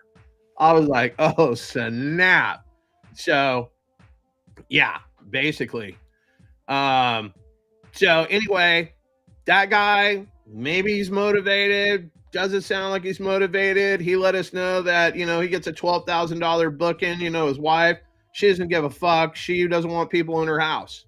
So, as their primary residence, that guy's not going to be able to 1031 exchange into something else unless, there's some new law that I don't know about, but that is not going to happen. So that guy's going to have a major tax liability that because it's in the LLC, I don't know how that works. Like, I can't give tax advice. Talk to your CPA, but maybe because it's in an LLC and it's not in his family's name, I don't know if you could 1031, and maybe you can because part of the time it's, an Airbnb, it's a business, but it sounds like that thing needs to be run 24 hours a day, right? As an Airbnb for this thing to financially pencil. So I don't know. We just got a new agent, all that kind of stuff is what he told me, right? So he's got high hopes as to what this thing is going to trade for. How much did he buy this thing for? He bought this thing, I think, for, let me see here, pending sale. He paid $695,000 for this thing. But as you heard, he put $1 million pool. It looks pretty damn good. Esteban, can you hear me? Can you run the live so I can go get some water? Yeah, I see. I got all these knuckleheads calling me. Like, I gotta handle this whole thing. Handle that real quick. Let me get some water. Yeah, we're gonna take a quick minute break.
All right. So, Tinkman, you had a question earlier. I don't think we've answered it, have we? Tinkman?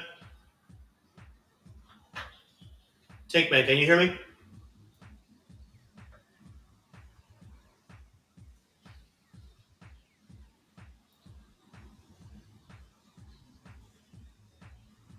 Tinkman.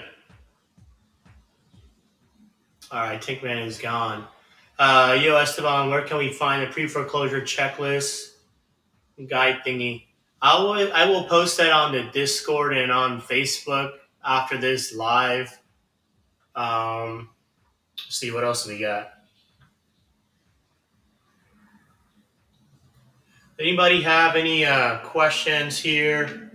I'm about to call up this one property that was listed on market in Houston.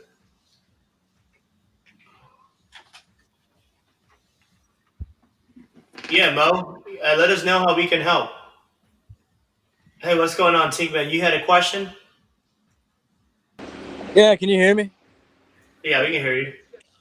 All right, my phone's like screwing up and keeps reconnecting. I'm at work and stuff. It is. Yeah. But all right. So with buyers and whatnot, so I have a buyer with that deal I was telling you about in Burton or whatnot. It's been at the time now for 2 days, and the contract says 48 hours to get that 70 in.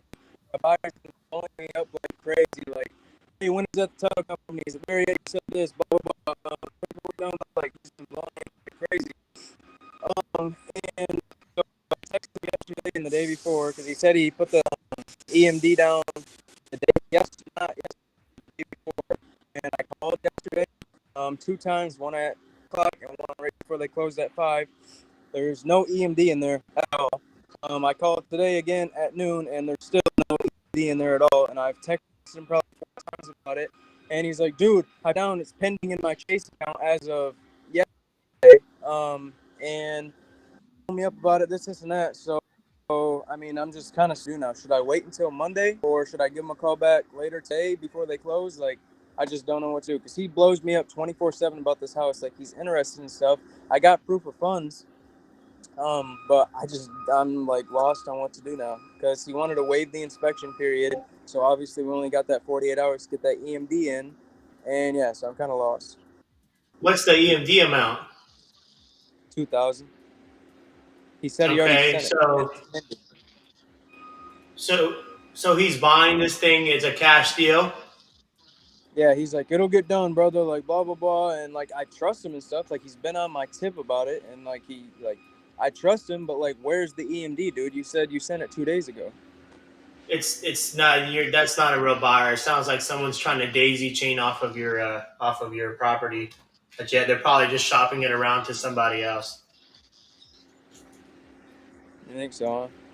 Huh? So you want to make sure that do they have an LLC name or anything?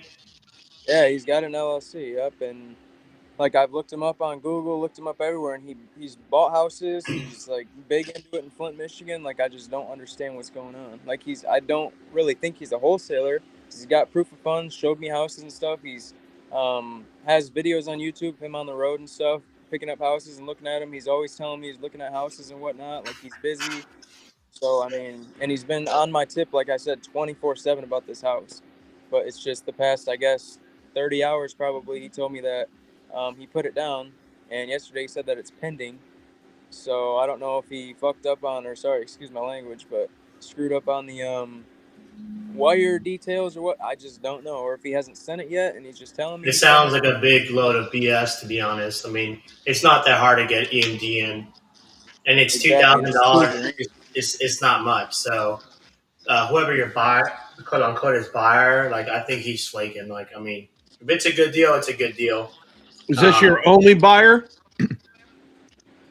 I mean, yeah, for this house because I had a shit ton. Like, I have a bunch of buyers, but they all went to it, and there was a little bit of foundation problem, and they just didn't think it'd make sense. So I was just gonna be done with the deal and just say, all right, agent, like I'm done. Like I can't do anything. I went and seen it, but on the way there, or no, the night before I went and looked at it, he's like, all right, because he went and looked at it too, and he was gonna let me know like if he wanted to buy it or whatnot. And then so on the way or that night before I went over there in the morning he said like he's like, all right, I want to make a deal on it. When can we get this done, etc. And like I had him some proof of funds, and it wasn't no screenshot or nothing. I even looked it up like on the Google Photos or whatnot to see if it was a screenshot, and it looked all legit. It was the same time when he said he was sending it, like up in the corner. It said 2:02 p.m. and I texted him to send a screenshot at 1:30. So like everything adds up, and he's been on my tip about it like day in and day out, asking if I can send the paperwork and this and that, and yeah, dude, like he sounds legit. Like that's just what I don't understand. But all then right, when I Chick try to Man. ask him about this So EMD, this is what I would do. Send me the numbers on that. I'll run the numbers. If it's a good deal, I can find your buyer today. But I mean, it really sounds like I mean, whoever this person is, I don't think they're serious. You know, typically EMD gets in the same day that's it's wired. So sometimes it may take a day. If he actually sent the EMD via wire, because most companies now, most title companies only do wire. Some will let you do Zelle. But you got to have some receipt, and then you can just call the title company to verify that. Now, typically, it varies per state, but typically, when you have a signed contract, it's not binding until the EMD is wired, meaning it's not you're right? not under a contract. So in Texas, you have 3 days. So if I go get a property under contract, and within 3 days I don't get the EMD, then the contract is null. It's void. It's no longer good. You got to go and get some new signatures. So I don't know the Michigan laws there. I'll double check with my TC, but definitely I that's some, mean, the agent hasn't reached out to me one bit. So I mean, yeah, I mean, I'd assume the agent would be after that 48 hours. Hey, man, is it in? This, that. He hasn't said anything to me. So I don't know if there's different laws, but I know on the contract it said 48 hours. okay. When did you get this signed? What day is it? Friday? It's Friday. I believe it was. I think it was Tuesday. No, I think it was Tuesday at like 4:30, maybe Wednesday. The seller signed his name, but then again, it hasn't like. All right, so he said when the seller signs his name, then that 48-hour timer begins. But then the agent didn't get it all sent over to the title company for almost a day and a half. So how does that make sense? Because even if he wanted to put the EMD down, there's no way to send it. The title company has no information. So I talked to the agent and I was like, hey man, like once the title, like everything gets to the title company, and when we call, we're able to get info and like send over. Is that when we have it start? Because otherwise, it just makes no sense. How can you give me like 15 hours to send that in when it's supposed to be 48 hours? Because, like I said, if you try to send the EMD, if the title company doesn't have anything on it, but yet the seller signed a day and a half, it just doesn't make any sense. So So, I mean, I would communicate with the title company directly and just ask if you got the EMD. I've been since yesterday. I've been calling them. Okay, what they tell you? They said they even looked in their pending wires and there's nothing. Okay, so there's no EMD. Okay, so then you need to verify if you're still under contract. But what I can tell you, this was a good deal. Whoever that person daisy chaining is probably It's a shopping good around deal, your deal. dude. Like, it's a good deal. Like, everyone said it is, other than with the I foundation. mean, if it was a deal, it would have sold it. Have you marketed this thing? Yeah, I have. My other buyers wanted it, but the only thing is with there was a little bit of foundation problem, so they just didn't want to, I guess, risk it and not make. They wanted to make, because then buyers want to make 30,000 and up on it. It's not like they don't want to make a little bit this and that. So I mean, it's a deal. You can still double your money on it, but they just want I the mean, high return. usually when you start dealing with foundation issues and stuff like that, it gets a little janky. A lot of people don't want to touch that. So I mean, it could have been just that, but I He would. wanted to. You need here. Let me find out. Here, what market is this? Burton, Michigan. My boss is looking at me all pissed off because I'm on the phone, but I don't really give a shit, in all honesty.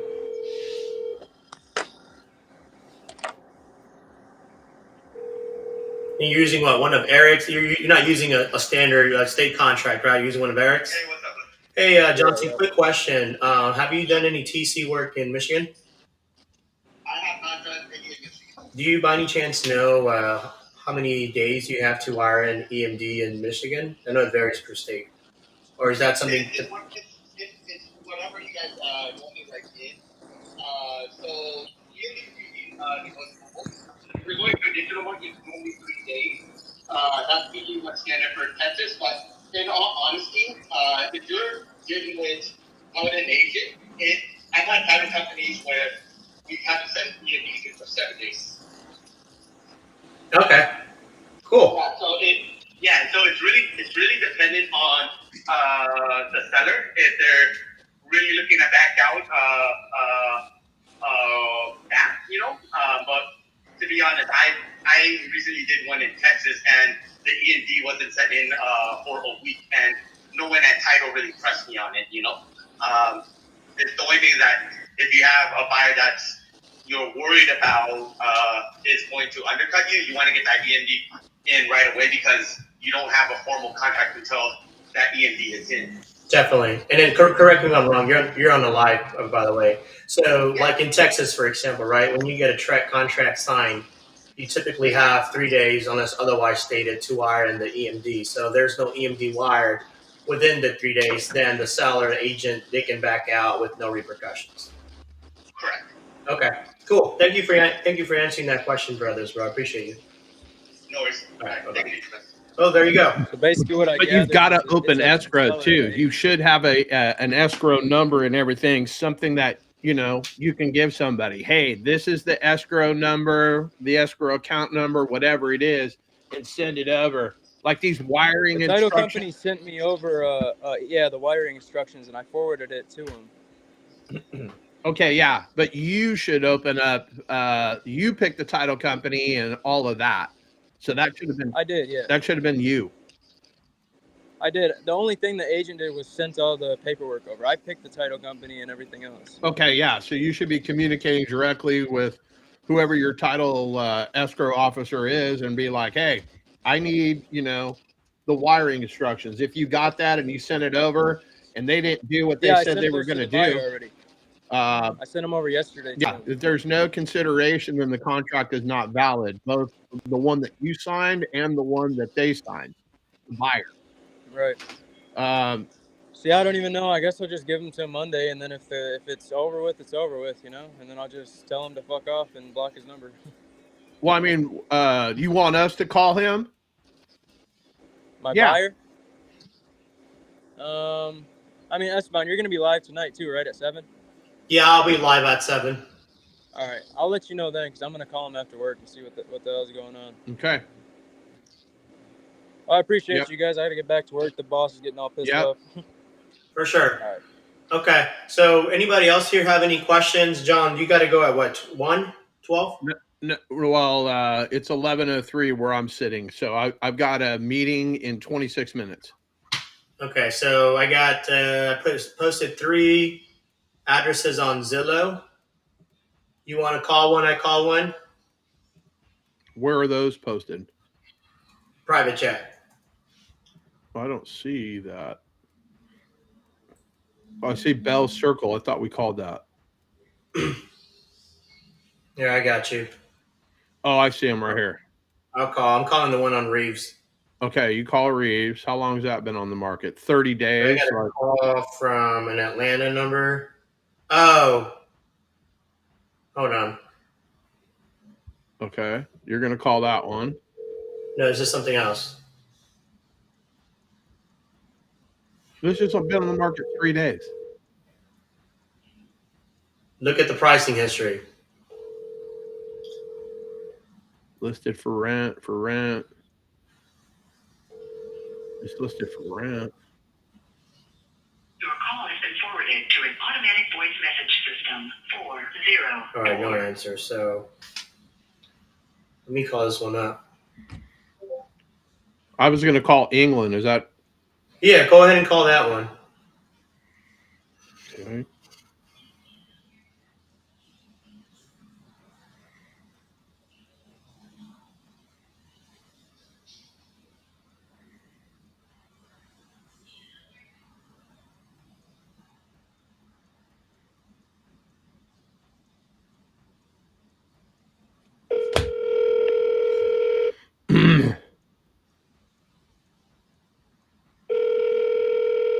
Your call has been forwarded.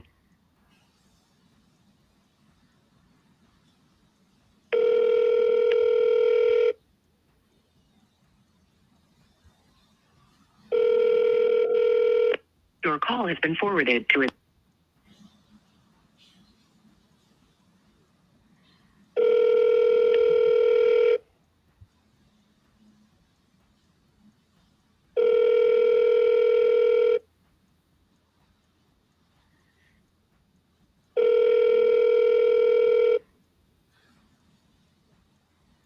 These knucklehead agents don't answer.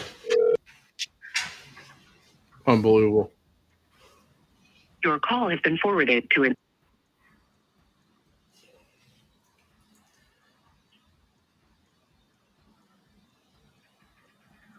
phone. Please record your message. When you have finished recording, you may hang up or press 1 for more options. Hey, Jose, it's John. I've got a property on my desk that I'm looking at on English. The listing agent. We're trying to get something done before the end of the year, so time is of the essence. I really need to put something on paper or move on. You can call me back, 210-255-2587. If you've got a few minutes to talk to me about this property, I'd appreciate you. Give me a call, 210-255-2587. All right, so I left a message for that. Triple dialed his ass. Justin, how are we using the dialer? I'm just hand dialing these. My favorite dialer is Mojo. You can go get that at mojosales.com. Triple line dialer, $150 a month. I was banging out 150 to 200 calls per hour. I have my record call day. What was that? I made 1,095 calls in 6 hours. So that was a day that I just wanted to see how many calls I could make. And it just depends on who you're calling too, is how many calls you're going to get out, who you're going to connect with. But now I don't have to do any of that because, we're basically single line dialing all of this. And I've got 3 phone numbers. I got a California number, a Texas number, and a Florida number. Why do I have a dialer, or why do I have burner numbers? Because there are people that are on the do not call list. You're not supposed to call them. I would rather ask for forgiveness than ask for permission. And basically, I call everybody. The seller, Esteban, that called me from jail. It looks like he is free. Let's see.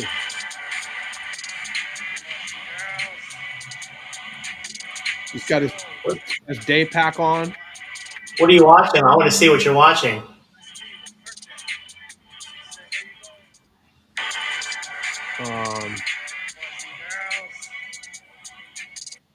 How do I send this to you?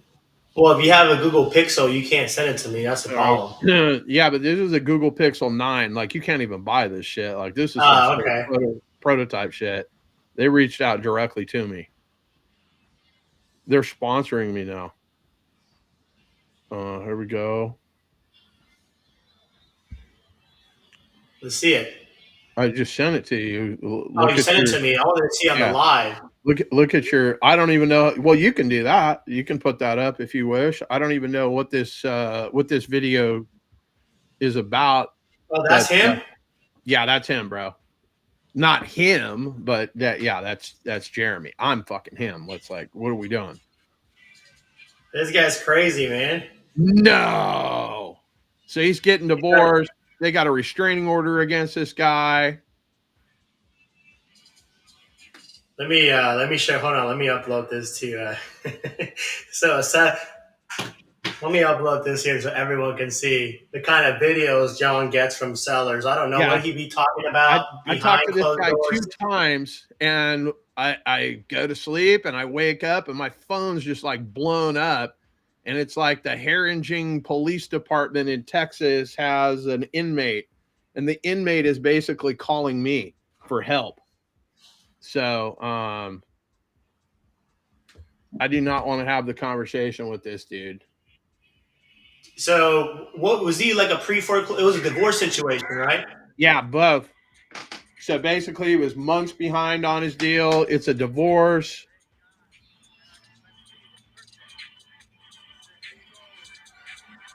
Watch. So this is hey, by the way, guys, I'm going to be going live at 7 Eastern time. If you want to get in on the Zoom, scan the QR code, join my free Discord. We'll be having maybe about 100 people on there.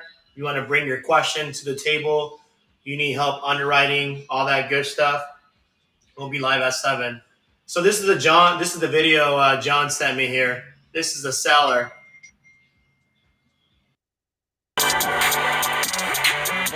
Girls, let's go. It's a special day. You know why? Today, God came down and blessed me with a birthday. He said, here you go. That guy looks creepy. He looks creepy. Yeah, this guy, I don't know how John connected with him, but built really good rapport. The guy called John on the live and FaceTimed him. He was wearing like his Rambo boots. He had his combat boots on. He was ready to go to war. On, yeah. And then all of a sudden, he calls him at like 5 in the morning. He was trying to call you. 12:53 a.m. He was calling me from jail, and then he was just blowing up my phone. This is a collect call from the Harrington, Texas Police Correctional Institution, and blah, blah, blah. And he was going and going and going. And then he was going to check himself into the VA. And allegedly the realtor got a restraining order against him to keep him out of his own house. Him and his wife were going through a divorce. And basically he was going to go check himself into the VA, and he was basically calling me from the whatchamacallit, the maintenance room or something, like the broom closet. Like he was in there hiding, talking to me on the phone. So I don't know. He's a little bit out there and whatnot. We were going to try to buy his house, but his interest rate is at 6.125%. We weren't going to put any money in his pocket, and that's essentially where we left it. So last week he was going to check himself in. I haven't heard from this guy. Obviously, I should probably wish him a happy birthday, right? Since it's his birthday. Happy birthday, bro. I think we have a buyer lined up for that one. So listen, guys, there is a buyer for almost any property. You just got to know how to market the property. If the property has a high interest rate, well, does it cash flow? If it doesn't cash flow as a long-term rental, well, maybe it cash flow as a short-term rental. If you're in some kind of rural town like Airbnb, it's not going to be good. Maybe it's in a nice area. It won't cash flow as a long term or a short term, but you can just, slap an assignment fee on there and you can just sell a thing to a homestead buyer, right? You can reach out to credit repair companies, the seller finance groups. Also, if you see those homes, those bandit signs like the rent to own, you can call them up. They have a ton of wrap buyers and, they can help you find a wrap buyer and just split your assignment fee. So there's so many ways to go about. I think Eric has a property that has like a 6% interest rate. It's like a negative $800 cash flow, but he walked the property with a investor slash buyer. He wants to live in it. So not every property is going to check off it. The golden rule. It's like the 10% entry, the $100 cash flow for every 10K invested, the 12 to 15% cash on cash return. Not every property is going to come across that, but if how to market the property, you can sell almost anything. But anyway, does anybody have any questions here before we conclude? Again, I'll be going live at 7 p.m. Eastern time. That's 4 p.m. Pacific, 5 Arizona time, 6 p.m. Central time. So if you want to get in on the actual Zoom, the only way to get in is scanning the QR code, and I'm going to post a link on the Discord. Hey, Angel, do you need me to call those right now? Let me see. I don't think you gave me any. Oh, I see.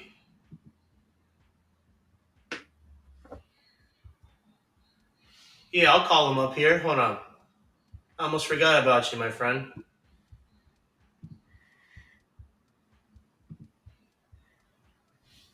Let's see what we got working here. He said, thanks for everything. A true blessing in disguise. He's flying out tonight. I don't know what the hell that means, but hope he's not fucking flying to Fresno, California is all I'm saying. I'm talking about the buyer that was formerly incarcerated.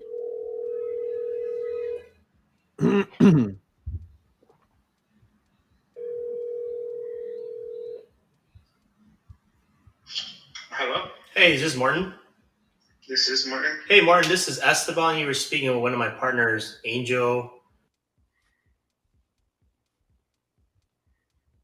Oh, yeah. I'm going to help you.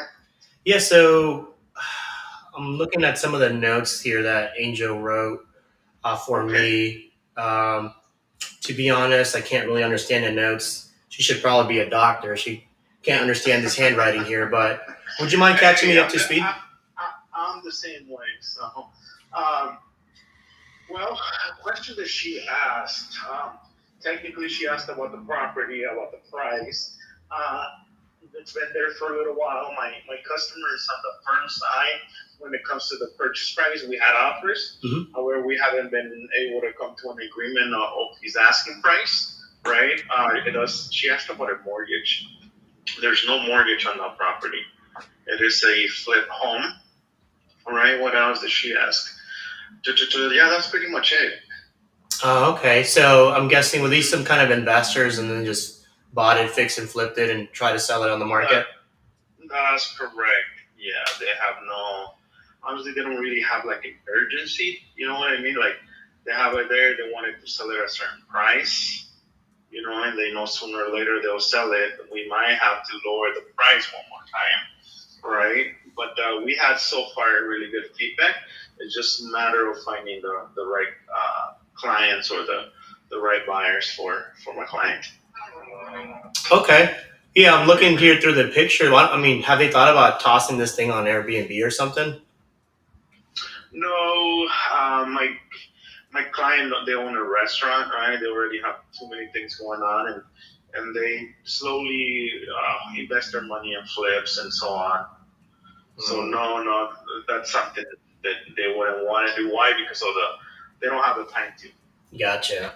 Okay. So, see, I see this has been on market for 76 days. Have you had any good offers, or just people nickeling and diming you?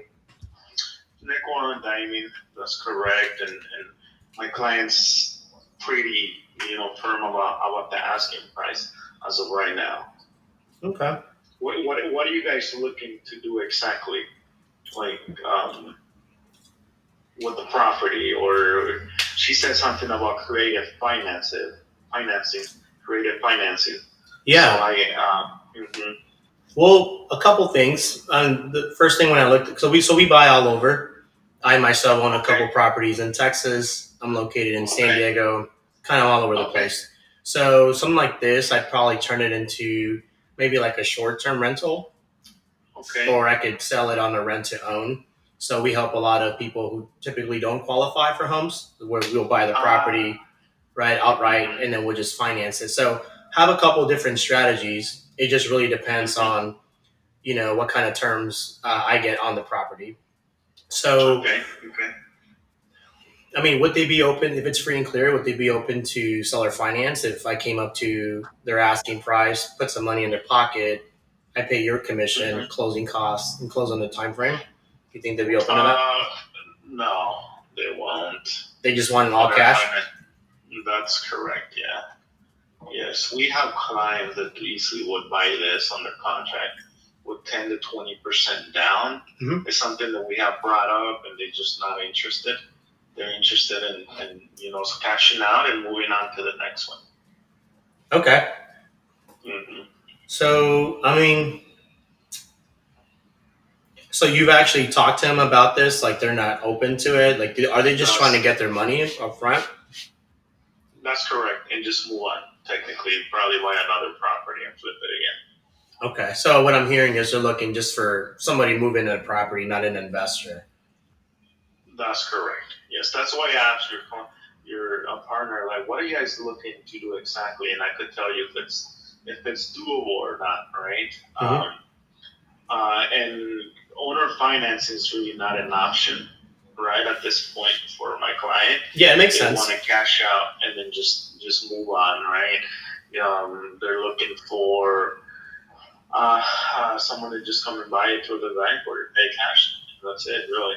They're not willing to do any creative financing other than getting their money, or you submit your best offer and it'll be reviewed, and maybe you get lucky if it's a low offer, right? But like I stated, they didn't firm on the price, and that's why it's been on the market for so long.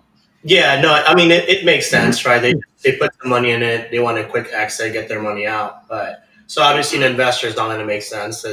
It's the same game everywhere. Investors are looking to buy at a discount, but they already did all the repairs, all the hard, dirty work on it. So they're not going to sell at a discount. So if you get a cash offer, it's going to be like 70% of 70 cents in a dollar. Obviously, that doesn't make sense. So yeah, I mean, it just sounds like they're open to just a homestead buyer. I mean, obviously, I don't think it will work out between us, but I guess if something changes, maybe I can follow up in like 30 to 60 days. I did see the interest rates kind of dropped a little bit, so maybe you might get some more traction with some regular homestead buyers on this. Right. Here in Iowa in December and January, they get kind of slow. We get super slow because of Christmas. Nobody wants to move in. Starting February, we might just take it off the market for a month and a half and then start back in February or March. And that's when the real traction starts in Iowa. That's when people actually start buying. Right now, it's slow. Yeah. I mean, the only thing I mean, what I would probably do if I was them, I just rent this thing out and then a few months just refinance because that's tax-free money. And then you could still list it on market and probably get a little bit more. Yeah, but the thing is, they're wealthy individuals, like they have this restaurant that make a lot of money, and it's like, this is like, you know what I mean? They're like, I don't want to worry about it, take it off the market. What kind of restaurant they got? I'm curious. It's a Mexican restaurant. Oh, okay. I'm gonna have to go visit next time I go up there. Yeah, I go out there to Iowa a lot. We do a lot of disaster response with FEMA and stuff like that, so I know the area pretty well. But anyway, it won't take much more of your time. Just a quick question: do you have any other properties you have on market or any off-market listings? What are you looking? Okay, so if you tell me exactly what you're looking to do, I might be able to get something for you, right? We work with a lot of investors, and I'm an investor myself. Nice. So we do about one to $1.5 million in cash a month between my investors, right? Mm-hmm. So there's property that come in and they buy them or they don't want them, and then we pass them on, right? Gotcha. But if I understand your market strategy and what you're looking to do, I can tell you, hey, I might be able to get this for you. Yeah, I mean, you know what I mean, right? I'm pretty savvy when it comes to investments because I'm on the field already. So that's why I asked your partner, like, what are you looking to do exactly? And I can tell you if it's a yes or no, and or if there's something I can help you with other properties, right? Yeah, I mean, well, I guess for starters, the first thing I'm looking to do is put this big bag of money in your pocket, get some deals together. So, right now we're looking for fix and flips. So anything that's cash, obviously, anything like distressed properties where we can go do a little bit of rehab, sell it on market, and we can always have you represent us, right? So that's one strategy. Another strategy that we do is we take over homes where, anywhere like 4-bed, 3-bath or bigger, we turn them to assisted livings and hospice. So I have a medical background, 10 years. We're actually closing on a assisted living, sober living in San Antonio. So if you come across anything, that's pretty much turnkey ready, we can take that down as well. And then we do a little bit of creative finance. So I've been noticing that sellers who are selling their property that bought a house, say like 2-3 years ago, those who typically did some kind of conventional or FHA, which, they put a very little to no money down, they have no equity. So these sellers are having a hard time selling their property. They're typically underwater, or, you have a bunch of just, you have a lot of wholesalers just offering pennies on the dollar. So that's where we come in, and, typically we put some money in the seller's pocket. We cover the agent's commission, closing costs, all that. And then we basically will either long-term rent it, we'll midterm rent it, or we'll do something with it. It really depends. But for me, like, you buy it under contract technically, right? They keep paying the mortgage, and eventually, I get what you're saying. Yeah. So we do a lot of subject to transactions, just like on the HUD form. You look at the line 503. So that's just one way. I mean, we buy cash too. So I'm in San Diego. Our average market like house over here is over $1 million, and I mean, we buy cash over here too. So kind of do a little bit of everything. What is the requirements that you need for houses with assisted living that you're looking for? So open for people in there. Yeah, so open floor plans at minimum of 4-bed, 3-bath. I mean, we can make a 4-2 work. Or if there's any place where, like let's say there's a kitchen and we could take the wall down and create some more space. Those would work too. And then obviously just in a nice area, like typically like a class B or higher, maybe B- or higher. I don't really touch class C's for assisted livings and stuff like that. But we do a lot of those. I mean, we have some in Texas, and we were working on one over here in Oceanside, actually. Okay. So yeah, we have partnerships with like Medicare, Medicaid, and it's pretty good money, and it's just guaranteed income. Did you buy a property in 36?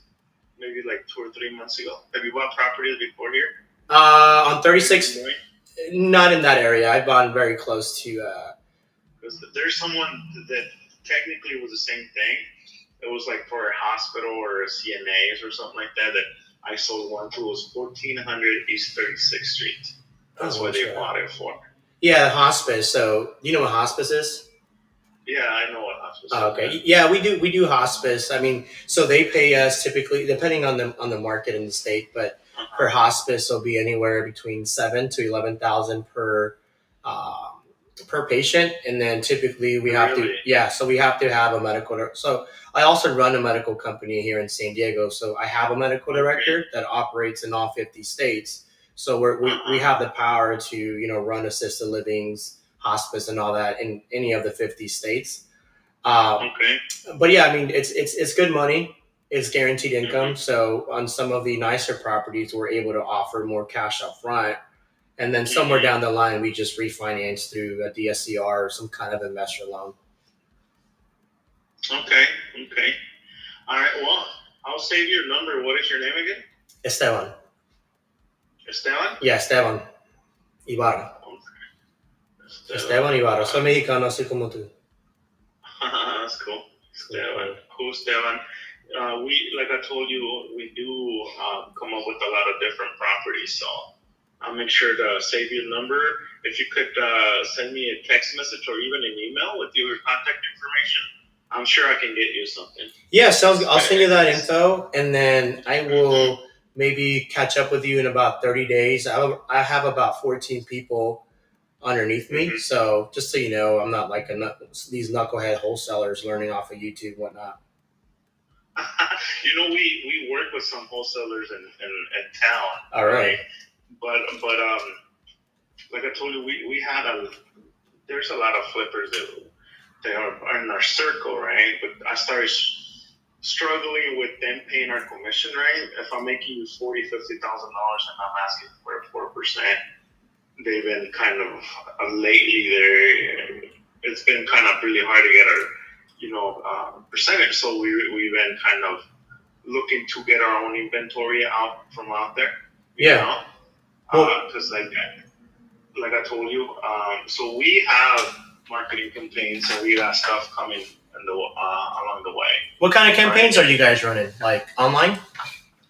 Yes, online, technically, to try to get this people that are foreclosure, divorces, estates too, buying my sis, cash, technically. Yeah, I'm pretty familiar with that.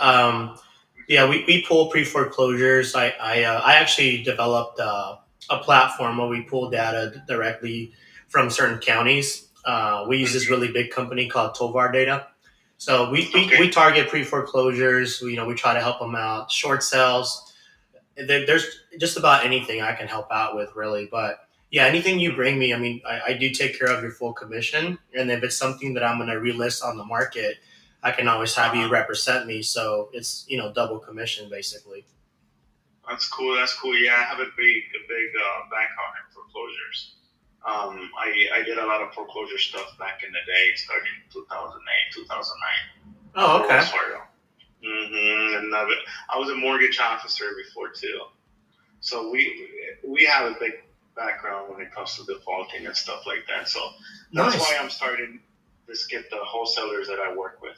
They got greedy. Can't get greedy in this business.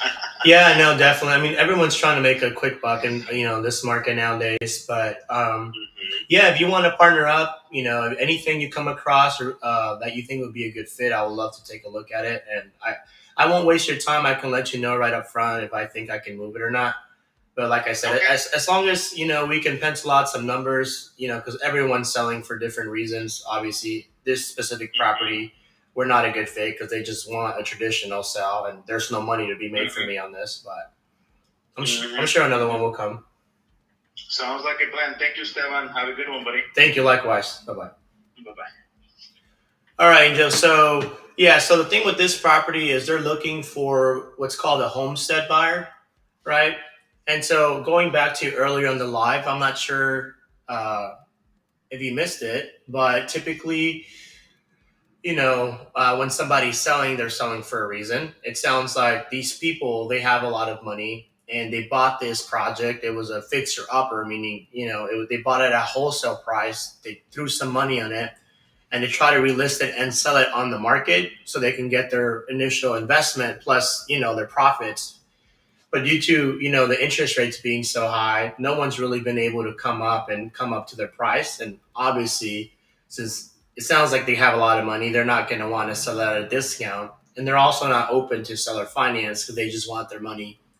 And like I said, not everyone's is going to be a good fit with us. And that's why you have to take the time to qualify the seller or the agent within the first couple minutes. You're not wasting your time. And then you can always create opportunities towards the end, right? And say, hey, you know what, this is not a good fit, but next time keep me in your back pocket if you come across XYZ. So I get a ton of referrals from agents. They're always just sending me leads and whatnot. But let's see what else we got here.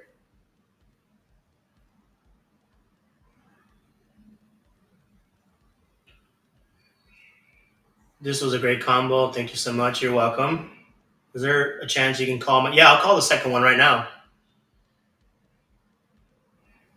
Yeah, I would definitely keep in contact with this agent. Maybe follow up with him. Like, let me shoot him a text, actually. I would maybe follow up with him maybe like every 30 days. And it's really easy building relationships with agents. I'm not sure why people get all weirded out. I've made a ton of good friends, good friends, good connections just off of Facebook in different markets. Just talking to agents. So give me 1 second. It was a pleasure speaking with you. Is Esteban. And then it really goes a long way if you really want to stand out, right? Instead of saying, hey, I'm looking for any fixer uppers or whatever, because the moment you say that, you kind of pre-filter yourself out. Like, imagine all the other wholesalers and investors saying the same message. So it really helps out if you break it down. Say, hey, you know what? I'm looking for this in this zip code. So I'm looking for X, Y, Z between this price and this price, a minimum of 3-bed, 4-bed, whatever the case, right? If you don't have those like that buy box yet, go and find a buyer's list. So what I would do, I'll pull up this city and state on PropStream, and then look at the investor activity. So here, I'm going to show you on this live. This is what I would do, Angela. So hop on PropStream.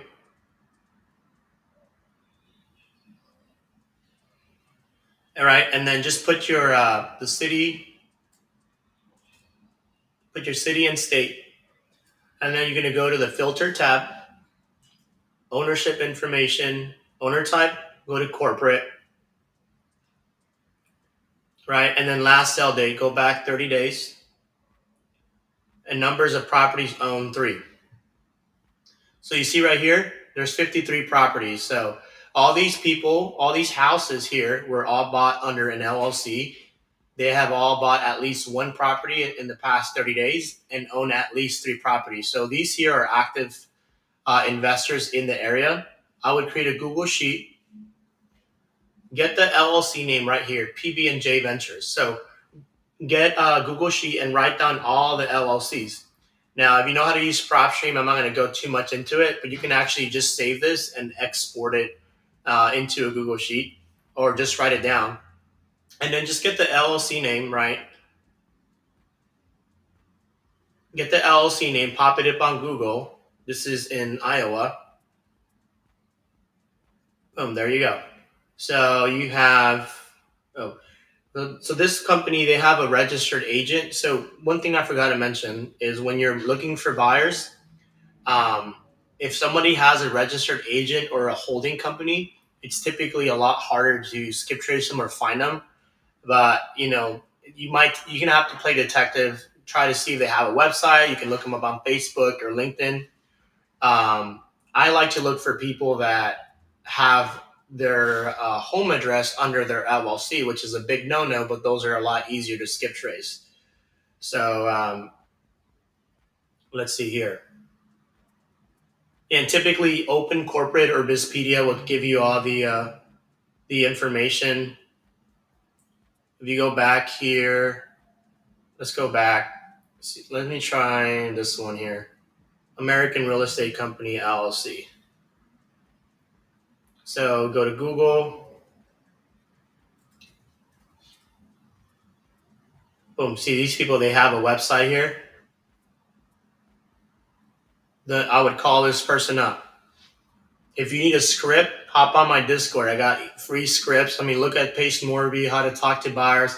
It's so easy, right? But this is a buyer right here. They're active. I would call them up and get their buy box, right? That's just one. If you go down the line, let's say this one right here, DG3 LLC.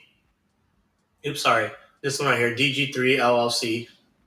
Go to Google. And then this is in Iowa. Let me put Iowa.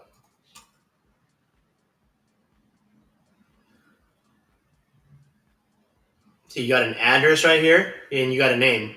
So then you can just go to PropStream, skip trace this, True People search, call them up. But I would call up at least 10 buyers and build your buyers list, because now that you have buyers, you know exactly what they're looking for, how much money they have, how much money they're looking to deploy into a specific property. So you can kind of use that like to your advantage when you're talking to these agents. So let me see what else you got here.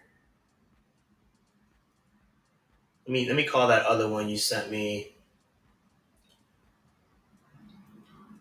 Let's see here.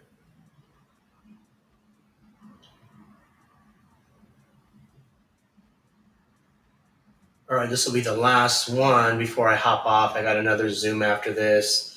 So let's call the one in Michigan.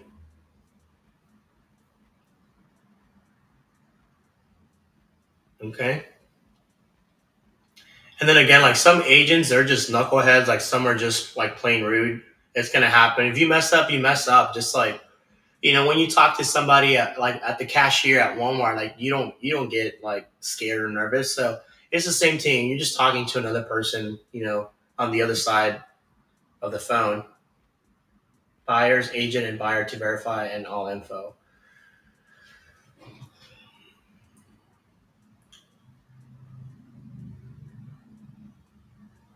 Oh, okay. Let's see. There's a number on here. So who am I calling? Am I calling Renee? Oh, here we go. Yeah, Renee Guzman.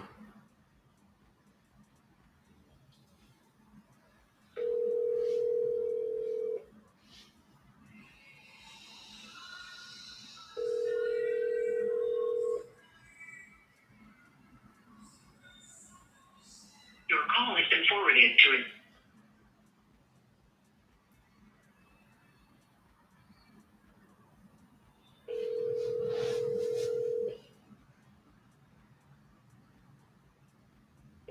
I like to triple dial. Your call has been forwarded to an automatic voice message system. Last one.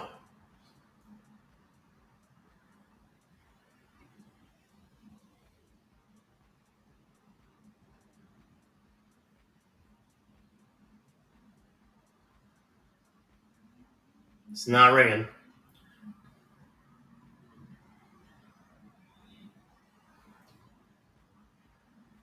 So I'll shoot him a. Call has been forwarded to an automatic voice. Hey Renee, this is Esteban calling in regards to the property you have listed over on Highland. I'm pretty interested in this thing. Just had a couple of questions. I'm looking to close before the end of the year. You can give me a call back. My phone number is 956-382-4168. Thank you. Yeah, there you go. So some of these agents just don't want to answer the phone. He sent you the voicemail. He will probably call you back. Yeah, so I'll give him a call back probably in another hour or so. I'll keep you posted. Other than that, I have to hop on a Zoom with another sub-T student to underwrite some properties. I'm in Cali. I'll help him find a property over here. Okay.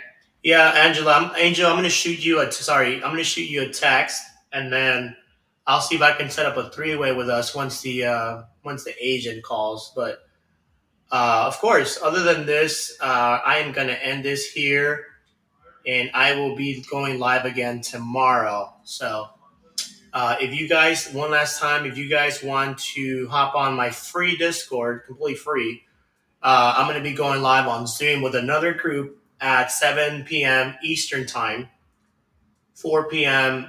If you're in the West Coast, 5 if you're in Arizona, 6 p.m. if you're in Texas. So give you a couple more seconds here if you guys want to scan it. And then I will see you guys on the next one.